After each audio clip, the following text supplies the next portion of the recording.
Hey there, tonight we're diving into Christmas in ancient Bethlehem, and what the manger scene gets hilariously wrong. What you're about to discover might just have you imagining livestock with a better real estate plan than Joseph and Mary. If these stories help you unwind, I'd love a quick like or subscribe, but only if they're genuinely working for you. I'm curious where in the world you're listening from, so drop your location and local time in the comments. It's amazing seeing our little community span the globe through these historical tales. Now make yourself cozy, maybe adjust your room temperature or get that cup of tea, and let's explore tonight's tale together. In the year 4 BCE, Bethlehem wasn't exactly the sleepy, starry-eyed village you might imagine from every nativity scene at the local church. Instead, it was more like the biblical version of Black Friday, an overcrowded, bustling hub about to burst at the seams. We're talking about a town where elbow room was as rare as a snowstorm in the desert. Why, you ask? Well, blame it on the census. Yes, that infamous Roman head count that brought Mary and Joseph to town was less about counting sheep and more about counting coins for taxes. The Roman Empire wasn't exactly subtle about its love for taxes, and this census was a classic example of Augustus flexing his bureaucratic muscles. Now, this was no small feat. The census was like a logistical nightmare wrapped in a toga. Imagine herding cats, but the cats are people, and the herding is done by Roman bureaucrats who are more interested in your denarii than your dignity. People were required to return to their ancestral homes, which meant that anyone with a drop of Bethlehemite blood was headed back to the city. The result? A town bursting at the seams with people, livestock, and more than a few grumpy travelers wondering why they couldn't just mail it in. Here's where reality takes a sharp left turn from the cozy Christmas card image. Bethlehem was a vital trade town, perched strategically on ancient trade routes. It was like the crossroads of the Middle East, where merchants from all directions mingled, haggled, and occasionally got into a good old-fashioned bartering brawl. The economic engine of Bethlehem ran on olive oil and grain, with a side of shepherding for good measure. But during the census, those usual rhythms were cranked up to 11. The influx of people created a spike in demand for everything from food to lodging, which sent prices soaring higher than a Roman chariot race. Speaking of lodging, let's address the infamous no room at the inn situation. The inns of Bethlehem, hardly the five-star accommodations we might envision, were more like low-budget motels, often little more than a room with straw and a roof that leaked during the rare Judean rainstorm. And with the census, these places were booked solid. Joseph and Mary weren't the only ones getting the cold shoulder. The innkeepers were probably making a killing, charging premium rates for what amounted to a corner of a room and maybe a spot to park your donkey. Now, let's paint the picture of Bethlehem on the eve of the Nativity. The streets were alive with the noise of traders hawking their goods, the bleating of sheep, and the occasional shout of a Roman official trying to maintain some semblance of order. The air was thick with the smell of spices, sweat, and the occasional whiff of roasting lamb. It was chaotic, it was crowded, and it was anything but the serene, silent night we've come to know through carols and candlelight services. But amidst this chaos, the economic impact was significant. The local economy was booming, at least temporarily. Merchants were making a fortune selling goods to travelers, and even the local shepherds were cashing in, offering their flocks for sacrifice or sale. It was a fiscal free-for-all, with everyone trying to make a quick denarius before the census concluded and the crowds dispersed. The Roman census was, in many ways, a snapshot of the empire's reach and the extent of its bureaucracy. It was a reminder that even in the heart of Judea, far from the palaces of Rome, the long arm of the empire could still be felt, squeezing every last drop of revenue from its subjects. Augustus didn't just want to know how many people lived in his empire. He wanted to know how much money they had, and how much of it he could claim as his own. This wasn't just a head count. It was an economic strategy, a way to ensure that the empire's coffers remained full and its legions well-funded. So while the myth of a quiet, peaceful Bethlehem makes for a lovely story, the reality was much more dynamic.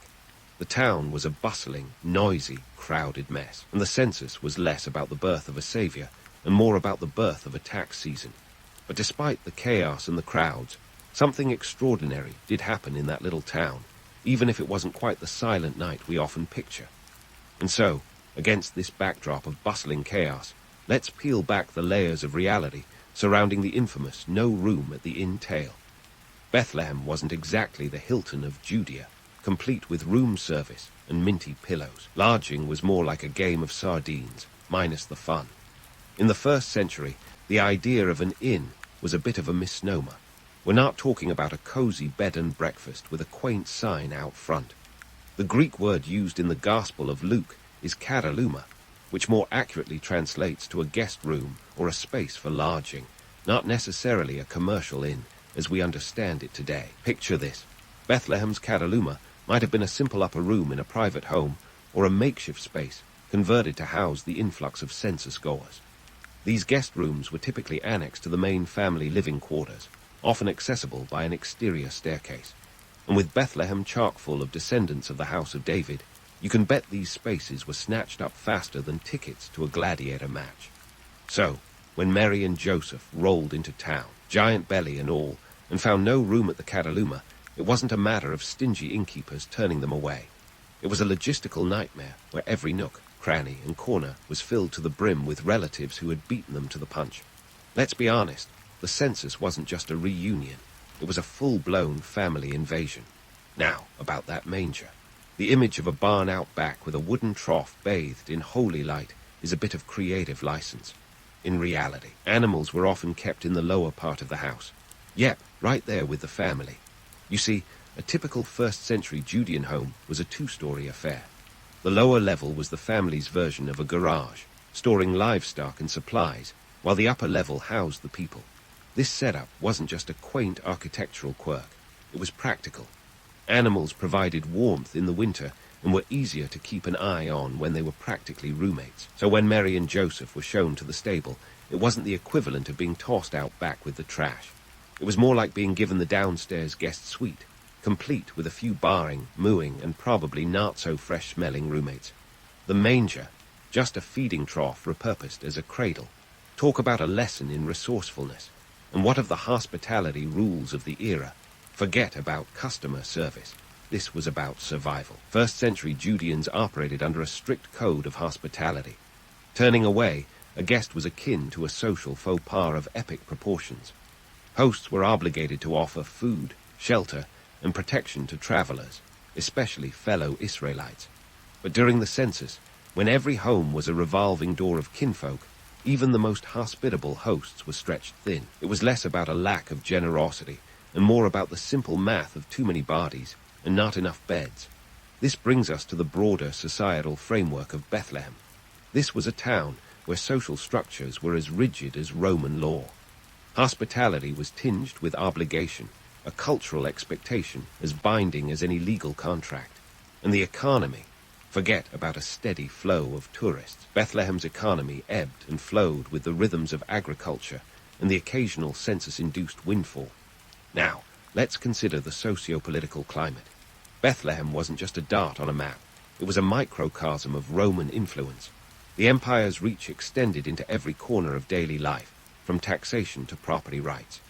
The census was a reminder of Roman dominance, a not-so-subtle assertion that even in the hinterlands, Caesar's hand was firmly on the tiller. This was an era where political unrest simmered beneath the surface, and the census was both a burden and a reminder of who held the reins.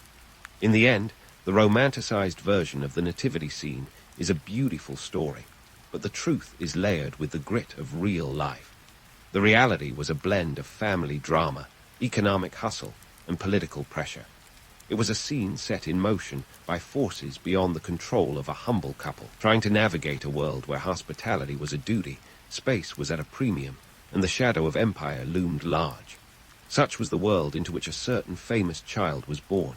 And that, dear friends, is where we'll pause. More layers to peel back in the next act of this Bethlehem epic. As the dust settles on the bustling streets of Bethlehem, let's pivot to the elephant in the room, or rather, the Roman Empire in the province. You see, the political landscape of Judea was a bit like a soap opera directed by a control freak with a penchant for taxation and a flair for dramatic governance. Enter the Romans, masters of the universe, or at least masters of squeezing every last drop of tax revenue from their subjects. Under Roman rule, Life in Judea was governed by the motto, "All roads lead to Rome, but don't forget to pay the toll." The empire had a knack for making sure its subjects felt every bit of its reach. Take taxation, for example. It wasn't your simple, straightforward system. Oh no. The Romans had a buffet of taxes, land taxes, poll taxes, and let's not forget the good old customs dues. Each was a friendly reminder that Caesar Augustus didn't just want to know how many people were in his empire. He wanted to know how many coins he could extract from their pockets. Now, here's where things get juicy. Enter King Herod, the local celebrity with a bit of an image problem. Known in the tabloids as Herod the Great, his reputation is a bit like a Hollywood blockbuster. Lots of hype and grandiosity, but with a few questionable plot points. On one hand, Herod was famed for his architectural prowess. He was the mastermind behind the expansion of the Second Temple in Jerusalem. This wasn't just a renovation, it was a complete transformation, making the temple one of the most magnificent religious sites in the ancient world. Herod was like the HGTV star of Judea, building cities, palaces, and fortresses with the zeal of a man who believed bigger was always better. But like any good drama, Herod's story has a dark side. His rule was marked by paranoia and ruthless political maneuvering that would make even the most cutthroat political strategist blush. He had a penchant for eliminating rivals with the efficiency of a Roman aqueduct. Family reunions, more like a gladiator match. Herod's infamous reputation as a tyrant was solidified by his willingness to eliminate anyone he perceived as a threat, even his own sons. Talk about daddy issues. Yet, let's dig deeper into the layers of King Herod's rule. Despite his tyrannical tendencies, Herod was also a shrewd politician. He played the Game of Thrones with the Romans like a master chess player, maintaining a delicate balance between appeasing Caesar and keeping the local Jewish populace from revolt. It was a tightrope walk, and Herod was the acrobat, deftly navigating the intricate web of alliances and power plays. While his reign was marred by brutality, it also brought stability and economic growth to Judea. He was a complicated figure, a leader whose reign was both spectre and savior. Now, let's not forget the Roman governance system that kept this whole show running. The Romans had a simple strategy: control the provinces, ensure stability, and collect taxes. Judea, with its strategic location and religious significance, was a key province in maintaining control over the eastern Mediterranean. Roman governors, or procurators, were sent to ensure that everything ran smoothly, or as smoothly as possible in a region simmering with political and religious tension. The procurators were like the empire's middle managers, tasked with keeping the peace and the taxes flowing. It was a job that required a delicate touch. Too heavy-handed, and you risked revolt. Too lenient, and chaos ensued. It was a bureaucratic ballet, and the stakes were high. The Roman Empire was a well-oiled machine, but even the best machines need regular maintenance to prevent a breakdown. So, what does all this mean for the daily life of an average Judean? Picture a world where every aspect of life was touched by Roman influence. From the currency in your pocket to the language you spoke, Rome was the silent partner in your everyday affairs. The local economy was intertwined with the Roman market, and trade routes were the arteries that kept the economic heart beating. Taxes were a constant reminder of Rome's presence, a never-ending cycle of give and take that kept the empire's coffers full. Yet, amidst the political machinations and economic pressures, life went on. Markets bustled, families gathered for religious festivals, and people lived their lives under the watchful eye of the empire. It was a world of contrasts, where prosperity and oppression walked hand in hand, and where a humble carpenter and his wife could find themselves at the center of a story that would echo through the ages. And so, as we wrap this scene, remember, the legend of Bethlehem is not just about a silent night, but also about a world in transition. A world where the political chessboard was as complex as it was ruthless, and where the pieces were moved by emperors, kings, and governors alike. Stay tuned, because there are more layers to peel back in this epic tale. The story of Bethlehem, like any great narrative, is a tapestry woven with threads of power, ambition, and the indomitable spirit of its people. Now, let's shift our gaze from the macrocosm of Roman politics and Herodian drama to the microcosm of the shepherds and magi, the supporting cast in our Bethlehem blockbuster. First up, the shepherds. Picture them as the unlikely rock stars of the biblical narrative. Forget the idyllic image of gentle, doe-eyed pastoralists. Shepherds in ancient Judea were more akin to the rough-and-tumble types you'd find in a Western film, complete with dusty clothes and a knack for living on the fringes of society. In the 1st century, shepherding was about as glamorous as modern-day cat herding. It was a tough gig, often relegated to the younger or poorer members of society. Shepherds roamed the hills, tending to flocks that were as much a part of the family as the kids. By day, they navigated rocky terrain, and by night, they warded off predators, both animal and human. Sheep rustling was a real threat, and shepherds were the unsung heroes who kept this vital economic resource safe. Now, in terms of social standing, shepherds weren't exactly rubbing elbows with the Judean elite. They were seen as outsiders, living a semi-nomadic lifestyle that didn't quite fit into the structured social norms of the day. Yet, they played a crucial economic role. Sheep were more than just woolly companions. They were a source of wool, meat, and sacrificial animals. The sheep-to-shekel conversion rate was an essential factor in the local economy, making shepherds indispensable, even if they weren't always respected. When the Gospels talk about shepherds being visited by angels, it's a scene ripe with symbolism. Shepherds, the everymen of Judea, receiving divine messages. It was a powerful statement about the reach of this new narrative being spun in the hills of Bethlehem. It was a nod to the notion that change often starts from the ground up, not the top down. It's like finding out your local pizza delivery guy is the hero of the next superhero blockbuster. Now, let's pivot to the Magi.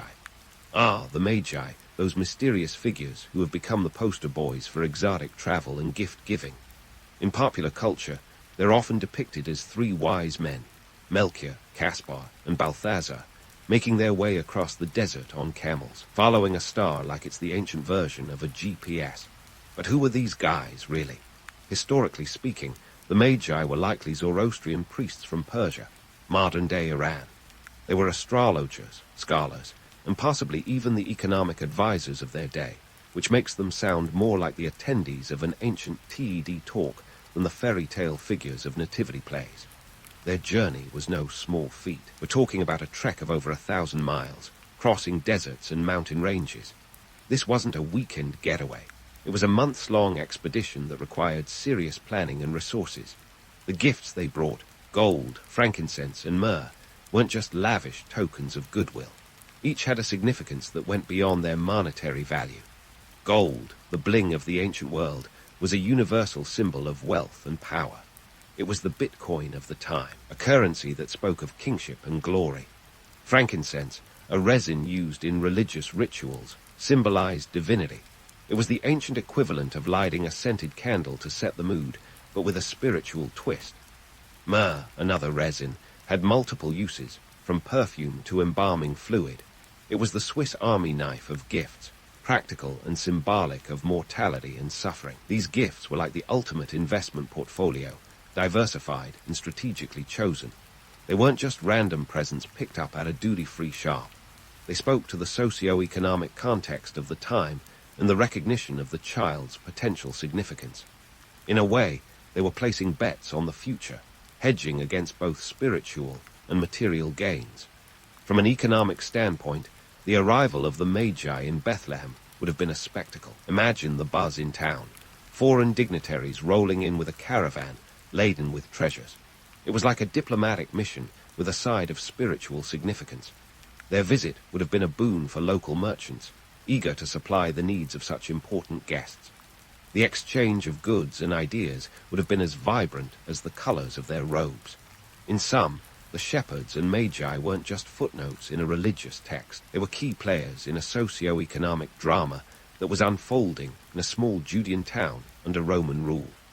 Their stories are woven into the larger tapestry of history, each thread adding depth and texture to an already complex narrative.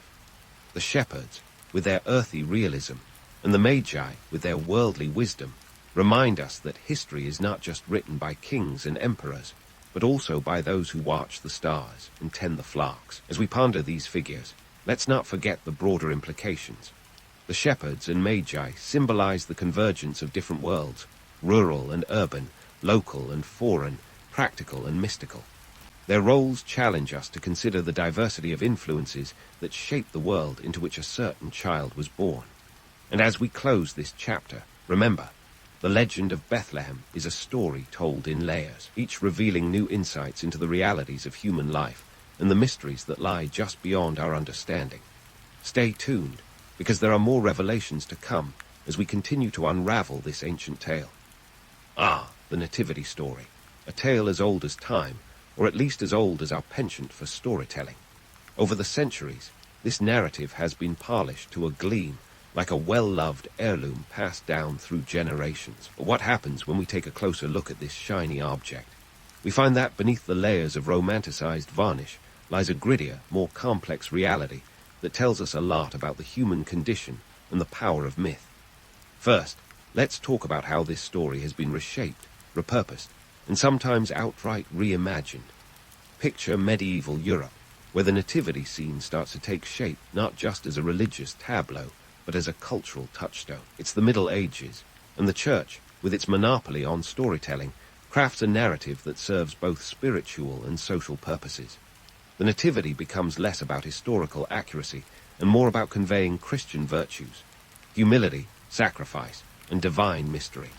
It's the ultimate PR campaign, a spiritual blockbuster that would have left medieval audiences in awe, much like an ancient Game of Thrones episode, minus the dragons. By the time the Renaissance rolls around, the visual arts get involved, adding layers of rich iconography. Artists like Giotto and Botticelli take the story off the parchment and onto the canvas, creating a visual language that transforms the humble birth in Bethlehem into a scene of celestial grandeur.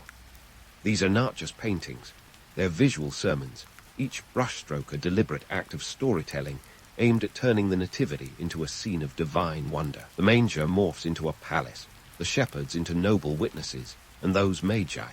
They become kings in their own right, draped in robes that would make Louis Roman XIV turn chartreuse with envy. Fast forward to today, and what do we have? A cultural juggernaut. The nativity story has been adapted into everything from children's pageants to blockbuster films, each version adding its own layer of interpretation. It's like a game of historical telephone, where each retelling adds its own twist, often with more glitter than grit. And why not? The romanticized version is undeniably appealing. It offers a vision of hope, peace, and universal goodwill. It's the ultimate comfort story, a narrative balm for societies that are often anything but peaceful. Yet, here's where the plot thickens. While the sanitized version soothes our collective psyche, understanding the gritty reality offers lessons that are equally powerful. The real Bethlehem wasn't just a backdrop for a divine event. It was a living, breathing town caught in the vise of Roman rule, economic pressures, and social obligations. It was a place where people navigated the complexities of life, much like we do today, albeit with fewer creature comforts and more livestock in the living room. So why does understanding this reality still matter? For starters, it grounds the story in the realm of human experience, making it more relatable. When we peel back the layers, we see a story not just of divine intervention, but of human resilience. A story where a young couple, navigating the chaos of a Roman census, find a way to bring a new life into the world. It's a narrative of adaptation and survival, themes as relevant now as they were 2 millenniums ago. Moreover, acknowledging the historical context adds depth to our understanding of the socio-political landscape of the time. It reminds us that the nativity didn't occur in a vacuum. It was part of a larger tapestry of power dynamics, economic strategies, and social norms. Recognizing this complexity can enrich our appreciation of the story's enduring legacy. And let's not forget the political angle. The nativity, stripped of its gloss, is a tale of defiance against the odds. It's a quiet rebellion against imperial authority, a narrative that subtly challenges the status quo. In a world dominated by Roman might, the birth of a child in the most humble of circumstances becomes a potent symbol of hope and change. It's a reminder that even within systems of power, there are stories that speak to the resilience of the human spirit. In the end, the duality of the nativity story, the legend and the reality, serves as a mirror reflecting the complexities of our own lives. The romanticized version offers comfort and inspiration, while the historical truth provides context and depth. Together, they create a narrative that is both timeless and timely, reminding us that history is not just a series of events, but a tapestry woven with the threads of human experience. So, dear listeners, as you gather around your own holiday traditions, consider the layers beneath the stories we tell. The Nativity is more than just a tale of stars and shepherds. It's a narrative that invites us to explore the intersection of myth and reality, offering insights into the past that resonate with our present. And as we close this chapter, remember, history, much like the Nativity, is a story told in layers, each waiting to be uncovered, understood, and appreciated anew. You're greeted by the clattering of keys and the echoing footsteps of a stern matron as she marches down the stone hallway. Welcome to your morning in a Victorian asylum, where the architecture is as inviting as a medieval fortress and twice as drafty. You're not here for a wellness retreat. This is the 19th century, after all, and mental health care is more about containment than compassion. Let's start with the building itself, a monument to brick-and-mortar sobriety. These places were designed using the Kirkbride plan, the brainchild of Dr. Thomas Story Kirkbride, who believed that the environment played a crucial role in mental health. Sounds progressive, right? But here's the twist. While the theory was sound, the execution often resembled a fortress more than a sanctuary. Tall windows and forbidding facades were less about letting in the healing light and more about ensuring you stayed put. The average asylum housed hundreds, if not thousands, with places like the Trans-Allegheny Lunatic Asylum in West Virginia boasting a capacity of 2,500 souls. Imagine the chaos of a high school cafeteria multiplied by despair and divided by hope. Now, about that wake-up call. The clang of keys isn't just your alarm clock, it's the soundtrack of your life here. Orderlies shuffle past, their faces as stony as the walls, while the matron, a woman who might have moonlighted as a prison warden in another life, ensures that your day begins with military precision. No snooze button in sight, just the cold reminder that your personal liberty is as restricted as the menu options for breakfast. Speaking of breakfast, forget the romantic notion of a hearty Victorian meal with eggs and bacon sizzling in a cozy kitchen. Instead, you're treated to a bowl of gruel that's more paste than porridge. If you're lucky, there might be a slice of stale bread. Nourishment is more about keeping you functional than satisfied. You won't find any Michelin stars here, just the grim reality of institutional sustenance. And if you think this is a culinary crime, well, you're not wrong. Food budgets were tighter than a miser's purse, often less than $1 per patient per day. Now, let's dispel a popular myth. The Victorians were not the compassionate caregivers some might imagine. Sure, there were pockets of enlightenment, but these were often eclipsed by the shadow of misunderstanding and stigma surrounding mental illness. The era's approach was more about control than cure. Patients were classified with terms like lunatic and imbecile, categories that today would make any mental health professional cringe. Asylums operated under the guise of moral treatment, a practice that aimed to rehabilitate through order and routine. Yet, in practice, it often became a euphemism for regimentation and harsh discipline. Even the architecture, while intended to be therapeutic, served as a constant reminder of your incarceration. The long corridors, high ceilings, and barred windows weren't just design choices, but statements of power and control. The asylum was a world of its own, a microcosm where society's unwanted were hidden away. It's worth noting that the UK's lunacy laws, like the Lunacy Act of 1845, mandated the construction of asylums, but they did little to ensure the quality of care within. It was more about getting the mentally ill out of sight, and conveniently out of mind. So, as you choke down your breakfast, take a moment to appreciate the irony of a system that preached kindness but practiced confinement. The Victorians might have been pioneers in many fields, but when it came to mental health, they were still wandering in the dark. As you prepare to face the day, one filled with rigid schedules and an omnipresent sense of surveillance, know that you're part of a grand social experiment. One that, quite frankly, you'd rather not be a part of. As you steel yourself for the day ahead, it becomes clear that the Victorian asylum isn't just an institution. It's a bizarre blend of theater and science fiction, with treatments that seem more suited to a mad scientist's lab than a place of healing. Welcome to mid-morning, where the care in healthcare comes with a heavy dose of quackery. First up, hydrotherapy. Sounds like a spa treatment, right? Picture yourself relaxing in a warm bath, candles flickering, soft music playing. Except in the Victorian Asylum, hydrotherapy was less about relaxation and more about control. Patients were subjected to cold showers or dunked in ice-cold baths, a shock to the system that was supposed to calm agitated nerves. The logic: if you're too busy shivering, you're less likely to be manic. The reality: it's more like waterboarding with a fancy name. There were even contraptions like the continuous bath, where you could be submerged for days. Yes, days. If you're thinking that sounds like torture with a side of hypothermia, you're not alone. But wait, there's more. Enter phrenology. The pseudoscience that had Victorians convinced your skull shape held the secrets to your personality and mental health. The idea was as appealing as a Victorian parlor game. Measure the bumps on someone's head and voila. You could predict their tendencies toward creativity or criminality. It was like reading your horoscope, only with more head massages. Phrenology was all the rage, despite the glaring lack of scientific evidence, largely because it aligned with the era's obsession with classification and control. Why bother understanding complex human behavior when you can just blame it on a bump above the left ear? Both of these treatments, despite their absurdity, reflect the economic motivations lurking behind those asylum walls. Running an asylum was as much about keeping costs down as it was about curing patients. The philosophy was efficiency over empathy. After all, the cheaper the treatment, the better for the institution's bottom line. Hydrotherapy didn't require expensive drugs or skilled therapists, just a tub and a lot of cold water. Phrenology, meanwhile, was a one-time investment in a set of calipers and some good old-fashioned Victorian optimism.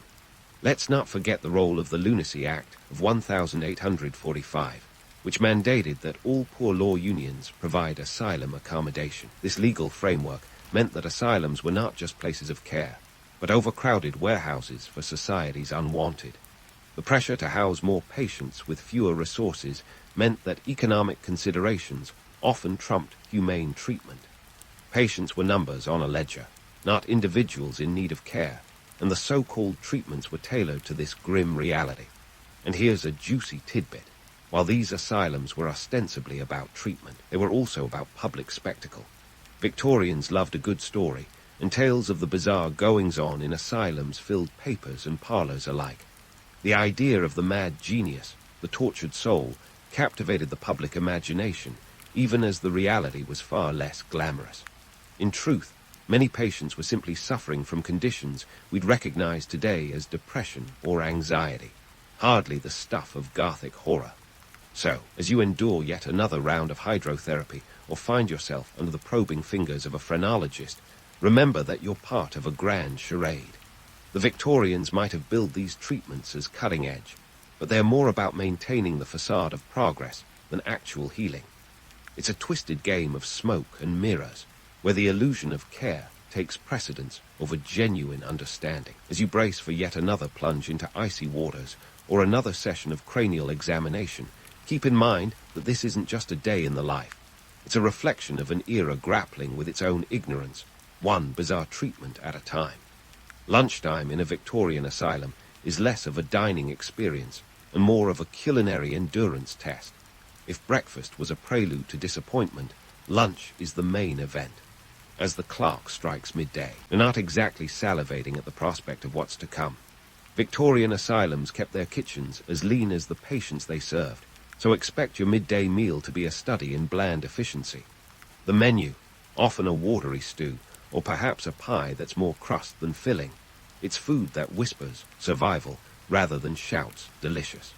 The driving force behind this austere dining experience is the almighty budget. Running an asylum was about as cheap as running a small country, and food costs were squeezed tighter than a corset. In the 1860, for instance, an asylum might allocate only a few pennies per meal per patient, about as much as you'd shell out for a single sad apple today. The goal was to keep you nourished enough to shuffle through the hallways, but not so well fed that you'd start questioning your incarceration. Speaking of shuffling, let's talk about the social dynamics at play during this grand affair. Picture a room filled with tables, each surrounded by an eclectic mix of humanity. On one side, you might have the incurables, a term of endearment, no doubt, whose conditions were seen as beyond remedy. Across the way, there'd be the curables, those whose ailments were deemed temporary or at least manageable. It's a veritable who's who of mental health diagnoses, with each diagnosis serving as a social marker more potent than any name tag. The staff, meanwhile, is a mix of overworked and underpaid souls, their patience as thin as the soup they serve. Victorian asylums were often understaffed, with one attendant for every 10 or so patients, a ratio that would make any modern healthcare professional break out in a cold sweat.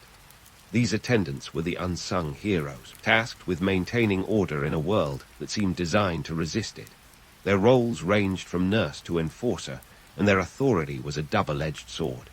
Respected by some, feared by others, they were the linchpin in a system that teetered constantly on the brink of chaos. Let's not forget the matrons, those formidable figures whose presence was as pervasive as the smell of boiled cabbage. They were the queens of this particular chessboard, wielding power with a firm hand and an unshakable belief in the system. Their job was to manage both patients and staff, ensuring that the gears of the institution turned smoothly, or at least didn't grind to a halt. Yet, despite their authority, they were as much a part of the system as anyone else, operating within the same constraints and prejudices. And what of the doctors? The medical minds of the asylum, whose theories were often as peculiar as the treatments they prescribed. These were the days when mental illness was seen less as a condition requiring empathy and more as a puzzle to be solved. The prevailing view was that madness was a moral failing, a view that conveniently absolved society of the need to understand or support those afflicted.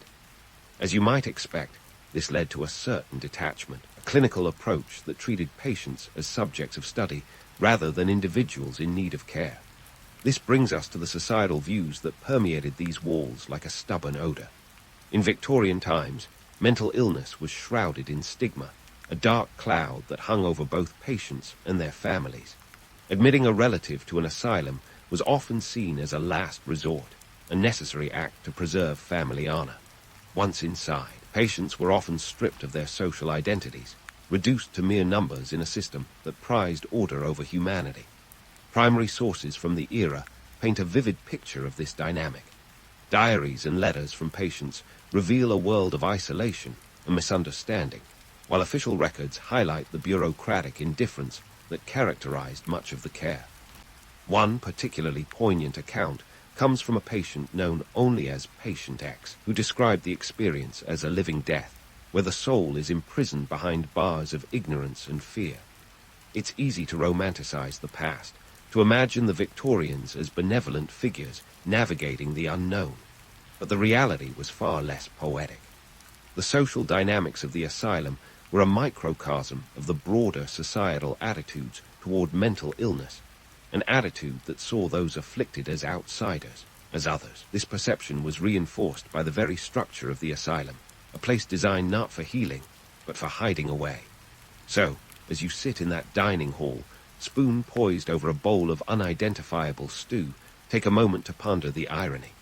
Here you are, in an institution ostensibly designed for care, yet surrounded by walls that echo with the sound of neglect. The Victorian asylum was a world unto itself, a place where the ideals of the era collided head-on with the harsh realities of human nature. It's a reflection of a time when society grappled with its own prejudices, creating a system that was as flawed as it was well-intentioned. As your lunchtime draws to a close, the rattling of plates signals the end of this peculiar ritual. It's time to return to the routines that define your day, the treatments that promise much but deliver little. The afternoon awaits, with its own set of challenges and absurdities, but for now, you savor this brief moment of respite. In the Victorian asylum, even the simplest of meals offers a taste of the complex interplay between compassion and control, between the promise of care and the reality of confinement.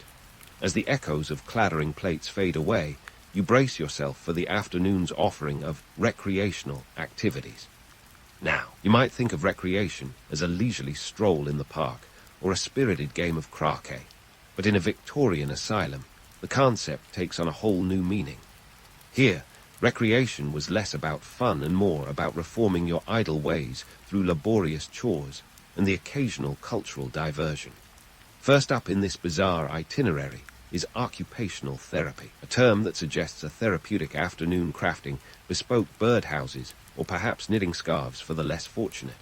Instead, it's more like a covert operation to keep the asylum running on the cheap. Patients were put to work in gardens, laundries, and workshops, producing everything from food to furniture. It was the 19th century equivalent of a work-study program, minus the study, and with a lot more work.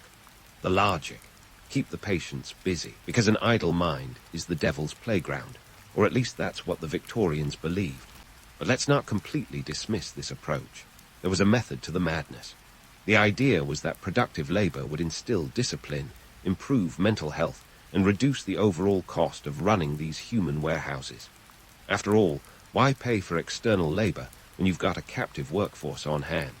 The economic incentives were glaringly obvious, with some asylums generating enough revenue from patient labor to cover a significant chunk of their operating costs. And speaking of incentives, let's chat about the social ladder within these walls. Just like in a Dickens novel, where the plucky orphan rises through adversity, a patient could earn privileges through hard work and good behavior. Perhaps an extra serving of stew at dinner, or, if you're really lucky, an afternoon spent not scrubbing floors. But don't get too carried away with the romance of upward mobility. This was more about maintaining order than rewarding effort. Now, onto the cultural enrichment aspect of the day. Picture this: a concert in the asylum's grand hall, where the air is thick with anticipation and the faint aroma of perspiration. Music was considered a balm for the troubled soul, a way to soothe the savage breast. The reality? Well, let's just say that the quality of entertainment varied widely. If you were fortunate, you might be treated to a local musician plunking out a tune on the piano. If not, it could be an enthusiastic but tone-deaf patient belting out a rendition of God Save the Queen that would make even a loyal royalist cringe. Concerts and other social gatherings were part of what the Victorians called moral treatment, the idea being that exposure to the arts could heal the mind. But as with everything else in the asylum, there was a darker side. These events were less about genuine enjoyment and more about maintaining appearances. It was a way to show the outside world that the asylum was a place of culture and refinement, not just confinement. It's a classic case of smoke and mirrors, where the illusion of civility masked the underlying chaos. Don't forget the visitors' days, those rare occasions when the asylum opened its doors to the outside world, transforming into a strange kind of zoo. Families and curious onlookers would come to gawp at the lunatics, a term that was thrown around with all the sensitivity of a Victorian-era stand-up comic. It was entertainment of the most voyeuristic kind, reinforcing the divide between the so-called sane and the institutionalized. And let's not romanticize the idea of communal activities too much.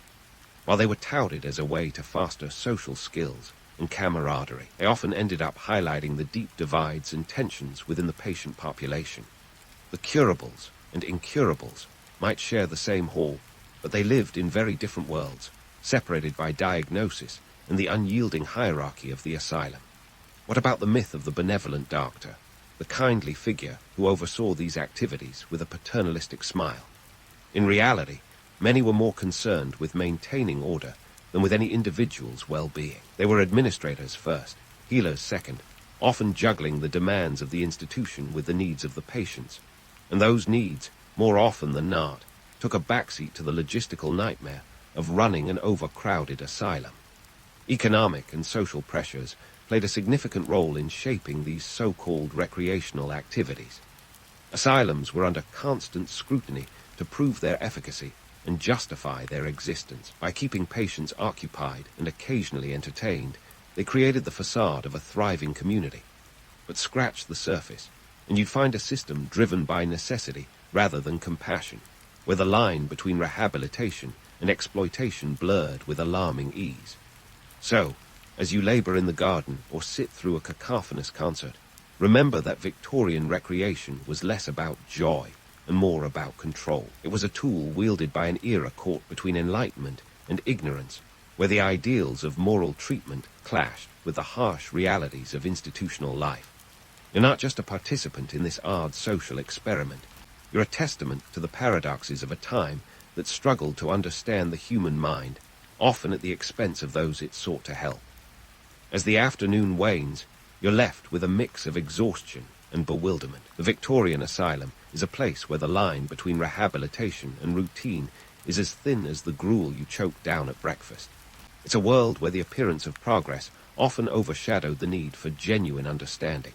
But hold onto your straitjacket. This journey through 19th century mental health care is far from over. The evening awaits, with its own set of rituals and revelations. You might not have chosen this path, but you're here now, caught in the web of Victorian values and the quest for sanity in a world gone mad. As the sun dips below the horizon and the asylum's walls cast long shadows, a hush settles over the institution like a heavy woolen blanket. Evening in a Victorian asylum isn't about winding down, it's about larking down. The transition from day to night is less of a gentle descent into tranquility and more of a synchronized clamping of doors and windows, sealing the day's chaos inside with you. Here, the concept of lights out is less about restful sleep and more about ensuring that everyone stays exactly where they are supposed to. Security measures kick in with the precision of a Swiss watch. Inmates, pardon me, patients, are herded back to their wards, their footsteps echoing in the dimly lit corridors. Every door is double-checked, and every lock turned with a finality that's both comforting and chilling. The Victorian Asylum at night is a fortress of containment, where freedom is measured in the length of your bed sheets, and escape is as plausible as a unicorn siding. Now, let's talk about those nighttime protocols that make sure you stay put. The watchmen, those unsung heroes of the nocturnal hours, patrol the halls at regular intervals, lanterns in hand, their shadows dancing like spectres on the walls. Their job is simple: to ensure the sanctity of the institution remains unbreached.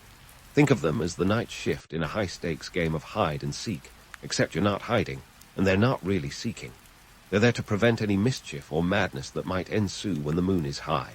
And before you ask, no, there's no bedtime story to lull you to sleep. Instead, you're treated to the ambient symphony of an asylum at night. It's a cacophony of creaks, groans, and the occasional sob that seeps through the walls like an eerie lullaby. The architecture, with its towering ceilings and stark angles, amplifies every sound, turning the building itself into a passive observer of your unrest. But let's not forget the sleeping arrangements, which are about as comfortable as a bed of nettles. The wards are lined with rows of iron-framed beds, each one a monument to minimalism. Personal space is a luxury, and privacy a fairy tale. You're more likely to encounter a ghost than get a good night's sleep. The bedding is thin, the pillows more suggestion than substance, and the temperature hovers somewhere between chilly and glacial. Comfort, it seems, took a backseat to containment in the Victorian playbook. Our old friend the budget rears its head again, dictating everything from the thread count of your sheets to the thickness of your mattress. Asylums were, after all, institutions run with the efficiency of a penny-pinching accountant. The cost of providing warmth or comfort was deemed an unnecessary extravagance, a sentiment that would make any modern human rights advocate reach for their protest sign. And yet, despite the austerity, there's a method to this madness. The rigidity of these routines is not just about maintaining order, it's about maintaining a certain narrative. In a world where mental illness was shrouded in stigma, the asylum had to project an image of control and care, even if that care was more about protocols than people. The nighttime rituals serve as a nightly reminder of the institution's priorities. Keep the patients in, keep the chaos out. It's tempting to romanticize the past, to imagine these institutions as cradles of compassion nestled in a simpler time.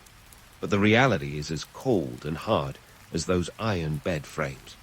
Victorian asylums were built on the premise of separation, a belief that those who were different needed to be shut away for the good of society. They were warehouses of human despair, camouflaged as centers of healing. Fast forward to today, and the echoes of these practices still ripple through our modern mental health system. While the straitjackets and phrenology calipers have been retired, the legacy of viewing mental health through a lens of containment rather than care lingers.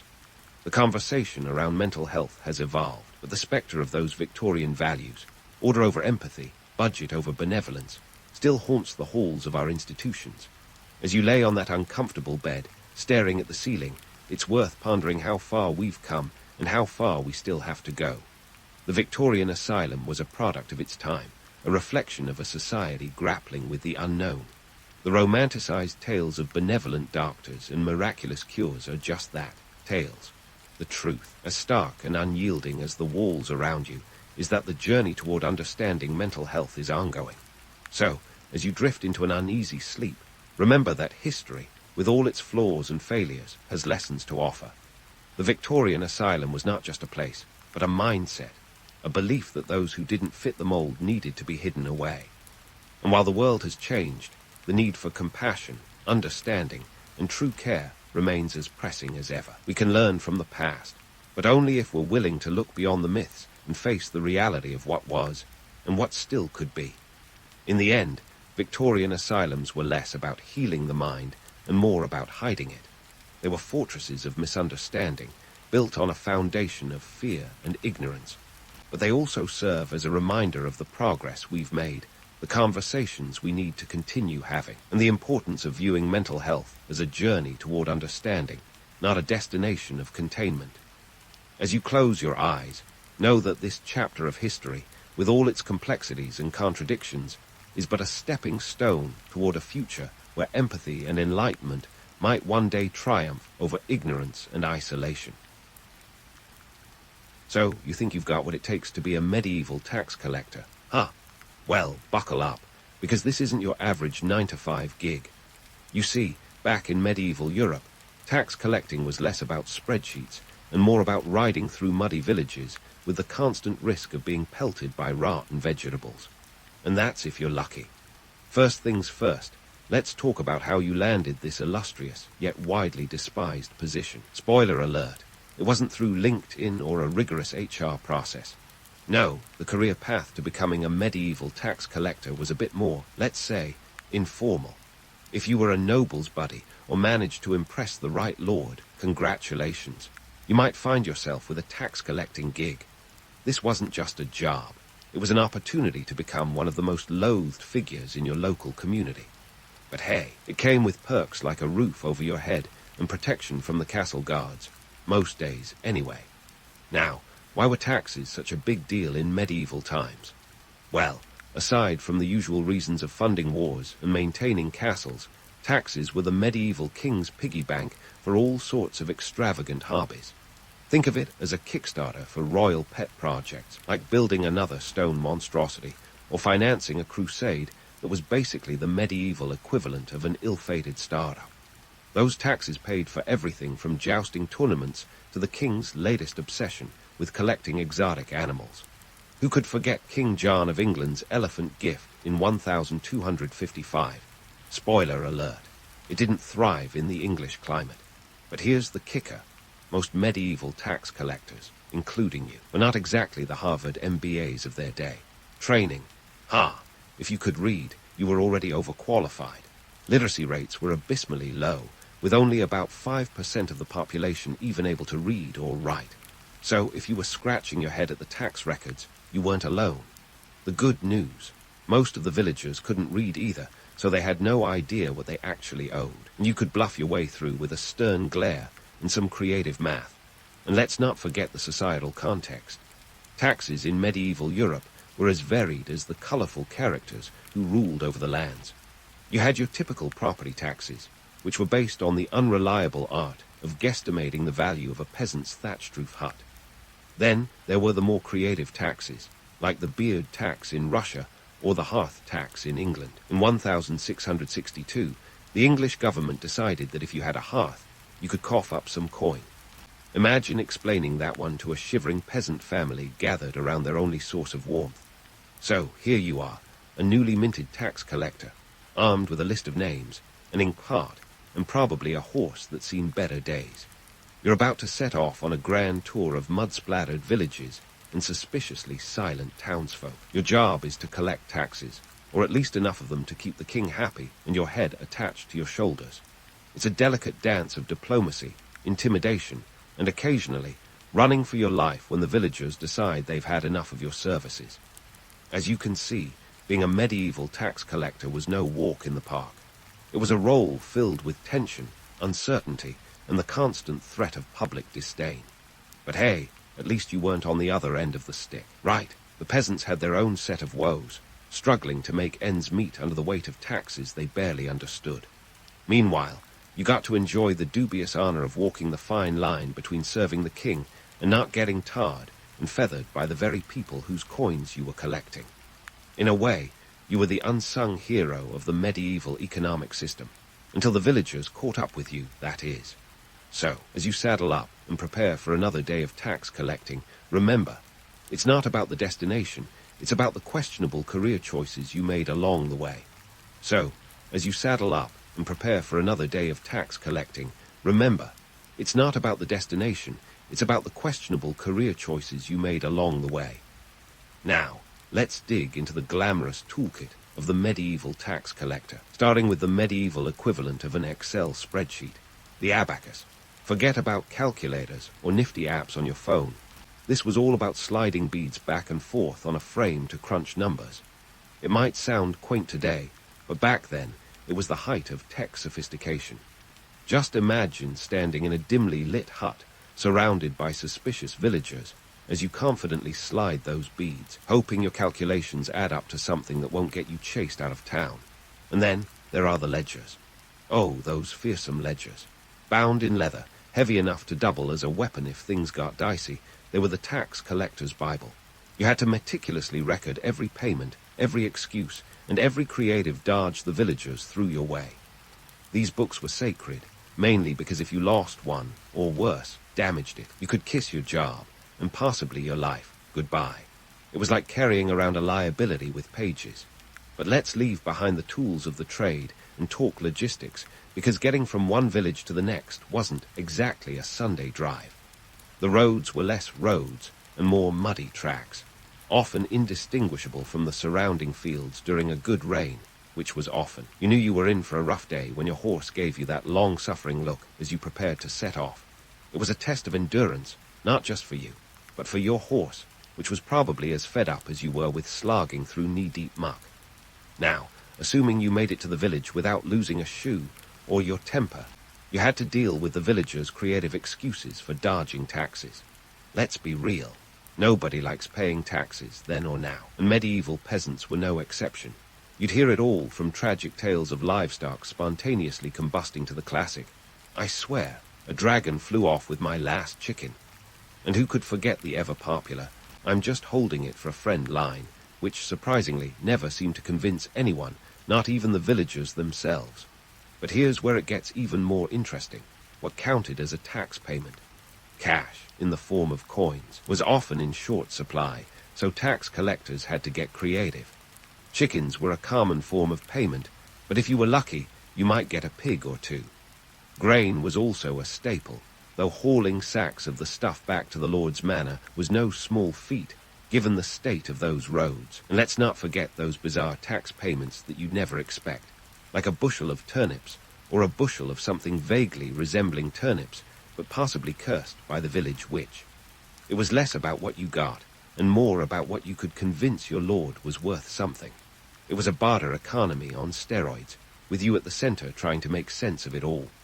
While we're on the topic of bizarre payments, let's not overlook the occasional livestock surprise. Picture this. You're standing there, ledger in hand, when a villager offers you a goat that looks like it has seen better days. It's missing a few patches of fur, and there's a gleam in its eye that suggests it's plotting something. You can almost hear the goat thinking, "This isn't my first tax rodeo." You'd have to accept it, of course, and add it to your menagerie of tax-acquired animals, hoping none of them decided to stage a coup before you got back to the manor. And then there were the negotiations. Imagine haggling over the value of a particularly grumpy goose. You'd need the persuasive skills of a diplomat and the patience of a saint to convince a villager that their beloved, albeit pungent, animal was worth precisely the amount you needed to collect. It was a delicate balancing act, maintaining your authority while trying not to laugh at the absurdity of it all. But why all this trouble? Well, the economic context of the time demanded it. The medieval economy was a tangled web of obligations and dues, with the peasants at the bottom working tirelessly to keep the whole system from collapsing. The taxes you collected funded everything from military campaigns to the construction of yet another castle that nobody asked for. It was a time when every penny or chicken counted, and the pressure was on you to deliver. Yet, despite the chaos and the constant threat of public ire, there was a certain romance to it all. You were, in a way, a bridge between the peasants and the nobility, navigating the murky waters of medieval finance with nothing but your wits, and a horse that probably wished it had chosen a different career. The reality was far less glamorous than the stories might suggest, but there was an undeniable thrill in the chase, in the art of negotiation, and in the sheer unpredictability of the job. So, as you wrap up another day of dodging mud puddles and negotiating with villagers, you can't help but wonder what tomorrow will bring. In the world of medieval tax collecting, every day was an adventure, albeit one most people were glad not to embark on. And as you head back to the manor with a mixed bag of chickens, grain, and questionable livestock, you realize that while it might not be the career you dreamed of, it's certainly one you'll never forget. But before you get too comfortable basking in the glow of your daily triumph over medieval economics, let's talk about the not-so-small matter of staying alive. You see, being a medieval tax collector wasn't just about wrangling livestock and dodging creative villager excuses. It was also about navigating a minefield of potential hazards, chief among them, angry mobs. Yes, those charming villagers you just haggled with over a goat might transform into a pitchfork-wielding crowd faster than you can say tax exemption. Let's take a trip back to 1381, a year that could give any tax collector nightmares. We're talking about the infamous Peasants' Revolt in England, a historical highlight no tax collector wants to relive. Picture this, a massive uprising led by common folk, tired of oppressive taxes like the hated poll tax. This wasn't just a few disgruntled peasants, it was thousands, led by figures like Wat Tyler and Jack Straw. They weren't exactly fans of tax collectors, to put it mildly.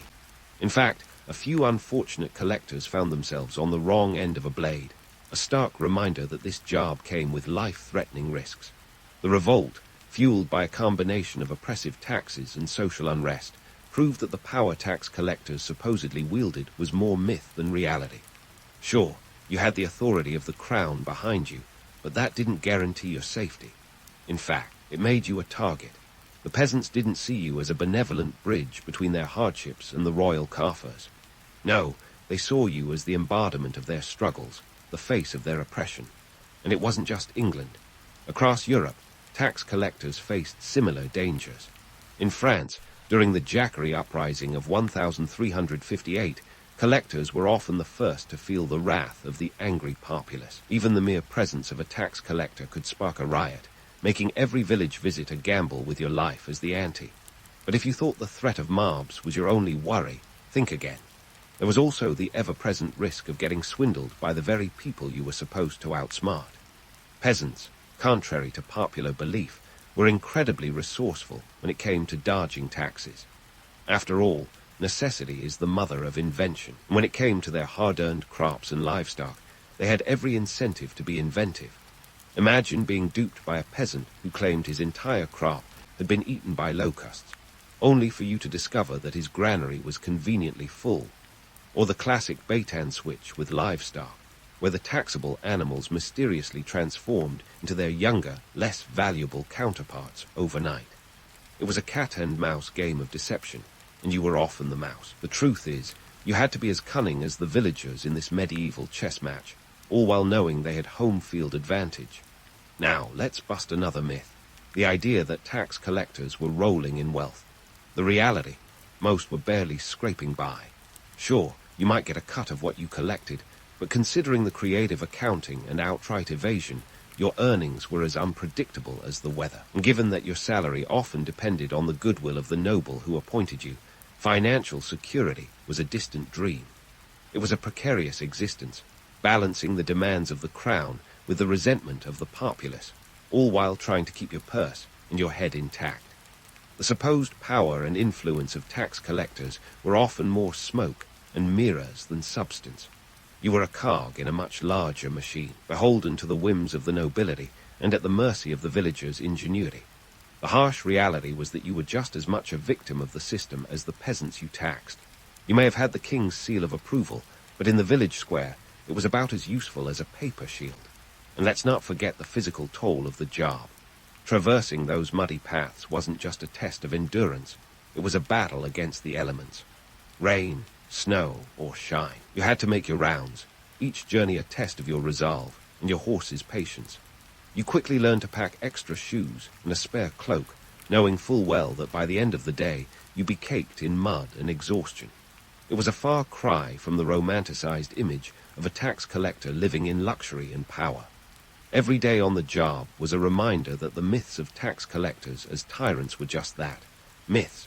In truth, you were more like a medieval mailman with a penchant for negotiation, trying to deliver the king's demands without getting your head handed to you. It was a delicate dance on a razor's edge, where a misstep could mean the end of your career, or worse. So, as you wrap up another day, reflecting on the chaotic mix of danger and drudgery that defines your role, you can't help but marvel at the sheer absurdity of it all.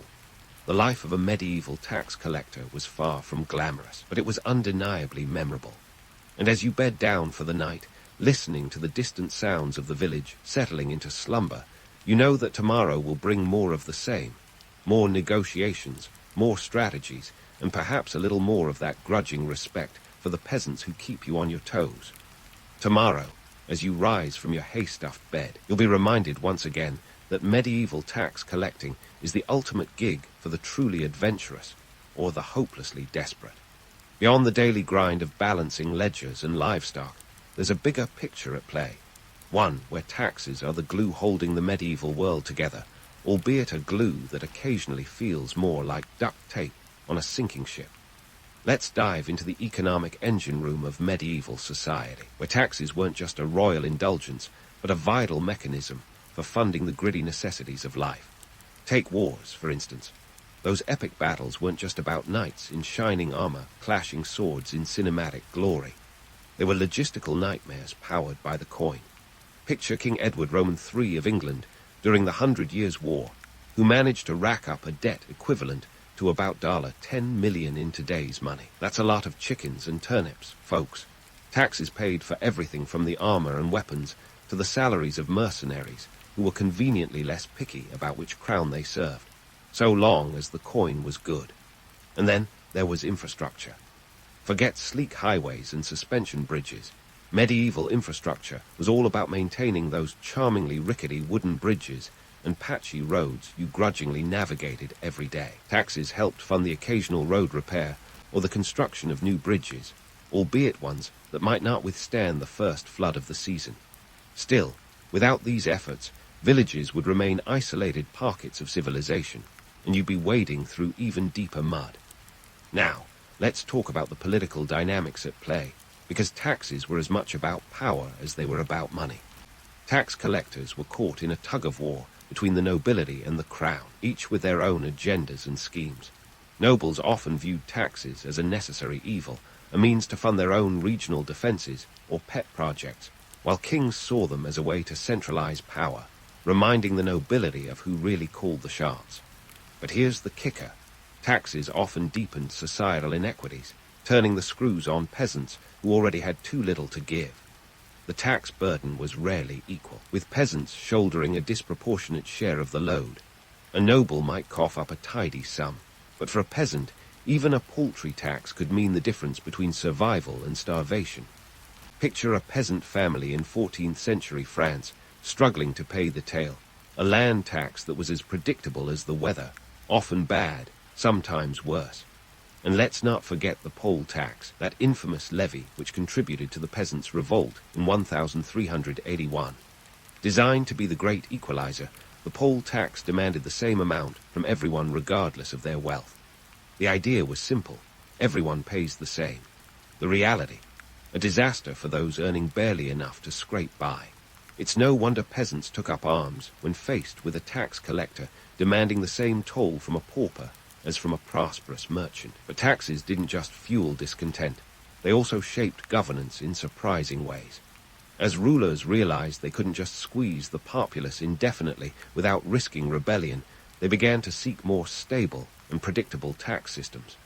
Enter the Magna Carta in 1215, a document that, among other things, addressed grievances about arbitrary tax increases by requiring the king to seek the counsel of his barons before levying new taxes.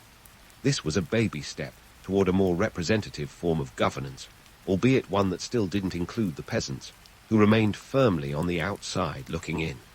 Then there's the myth of the tax collector as a lone wolf, a solitary figure battling the elements and the ire of villagers. The reality was a bit more hierarchical. You weren't just a free agent. You were part of a larger bureaucratic system that stretched from the king's treasury to the farthest flung village. Think of it as a medieval corporate ladder, with tax collectors reporting to overseers, who in turn reported to the royal exchequer, a web of accountability designed to ensure that coins or chickens reached the royal coffers. Of course, this system was far from perfect.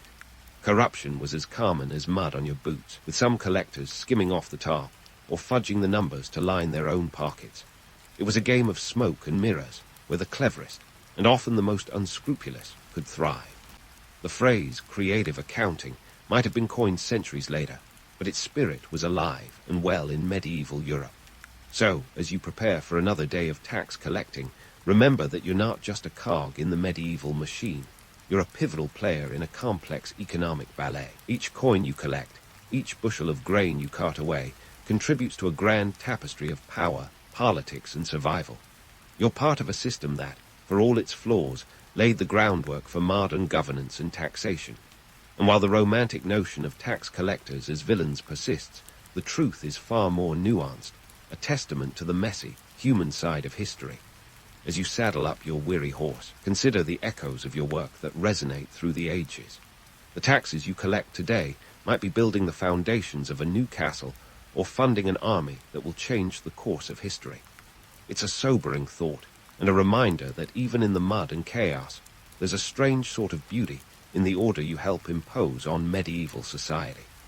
And as you trot out of the village, with the scent of damp earth and the distant clang of a blacksmith's hammer in the air, you know that while your role might not be glorious, it's undeniably essential. Tomorrow, you'll face the same challenges, the same dangers, and the same frustrations. But today, you've played your part in the grand drama of medieval life, a drama where the stakes are high, and the rewards are measured not just in coins, but in the enduring legacy of a world forever shaped by the simple act of collecting taxes. Yet, before you ride off into the medieval sunset, let's pause to appreciate the long shadow cast by those mud-splattered tax collectors on our modern-day tax systems. Yes, the very roots of the tax headaches we endure every April can be traced back to those muddy roads and barter deals. The legacy of medieval tax practices is as pervasive as it is unglamorous, lurking in every W-2 form and annual audit. First, let's talk about the concept of tax centralization. Back in the medieval days, revenue collection was as decentralized as a pop-up medieval fair, varying wildly from one lord's domain to another. But as kingdoms sought more streamlined governance, cue the royal control freaks, they began to centralize tax collection. England, for instance, saw its exchequer evolve from a mere talistic operation to a more organized system by the 12th century, laying a foundation for what would eventually become a national tax system. Fast forward a few centuries, and you'll see echoes of this in today's IRS, which, believe it or not, owes some of its existence to those early attempts to centralize and standardize tax collection. And while we're here, we can't ignore the ledger, that hefty ancestor of our modern tax codes. Medieval ledgers were the blueprint for today's bureaucratic paper trails. Sure, they were more about ink stains than Excel formulas, but they represented an early attempt at accountability and record-keeping. Those scrupulous scribes, with their ink-stained fingers, were the unsung heroes of fiscal transparency, or at least as close to it as you could get in an age where creative accounting often involved livestock. Moreover, the very idea of tax exemptions and deductions has its roots in medieval times. Nobles often negotiated their way out of certain taxes, leveraging their status and land holdings. Sound familiar? Today, it's less about noble birth and more about loopholes and tax credits, but the principle remains. The notion that some people could pay less, sometimes none at all, was as popular then as it is now, even if the methods have evolved from feudal favors to legal loopholes. Peasants' revolts and uprisings against oppressive tax systems also played a pivotal role in shaping modern governance. The Peasants' Revolt of 1381, fueled by the unpopular poll tax, was a wake-up call for rulers about the dangers of overtaxing the populace. The lesson: Taxation needs to be balanced with representation, a concept that eventually found its way into modern democratic systems. It's no coincidence that no taxation without representation became a rallying cry for the American Revolution centuries later, echoing the frustrations of medieval peasants who had no voice in how they were taxed. Now, it's easy to romanticize these tax collectors as unsung champions of economic stability, but let's be real. Their contributions have often been overshadowed by more glamorous historical figures. While kings and queens got the glory, tax collectors were left holding the proverbial bag, often filled with disgruntled chickens. Yet, despite their unpopularity, they were crucial players in the medieval economic theater. They kept the system from collapsing into chaos, ensuring that royal treasuries were full enough to fund wars, build castles, and occasionally toss a jousting tournament. In a way, tax collectors were the unsung architects of medieval society, quietly shaping the world from the shadows, even as they dodged rotten tomatoes. Their legacy lives on, not in the form of statues or epic poems, but in the tax codes that govern our lives today. It's a legacy of pragmatism over glory, where the mundane act of collecting taxes was anything but mundane in its impact. As we wrap up this medieval tax saga, let's take a moment to reflect on how some things never change. Sure, we may not pay taxes with chickens anymore, although the IRS probably wouldn't mind a few if they laid golden eggs, but the fundamental tension between taxpayers and collectors remains. It's a dance as old as time, with each side pushing and pulling in an eternal waltz of economics and survival. So, next time you're grumbling over your tax return, spare a thought for those medieval tax collectors who paved the way, often at great personal risk and with far fewer perks. They may not have had the luxury of modern accounting software or the protection of legal statutes, but they managed to keep the wheels of medieval economies turning. And for that, they deserve a nod of respect, even if it's delivered with a wry smile and a shake of the head. In the end, perhaps the most enduring legacy of medieval tax collectors is this: the understanding that taxes, despite their unpopularity, are the lifeblood of any organized society. They're the price we pay for civilization, a necessary evil that, while often resented, is crucial for the greater good.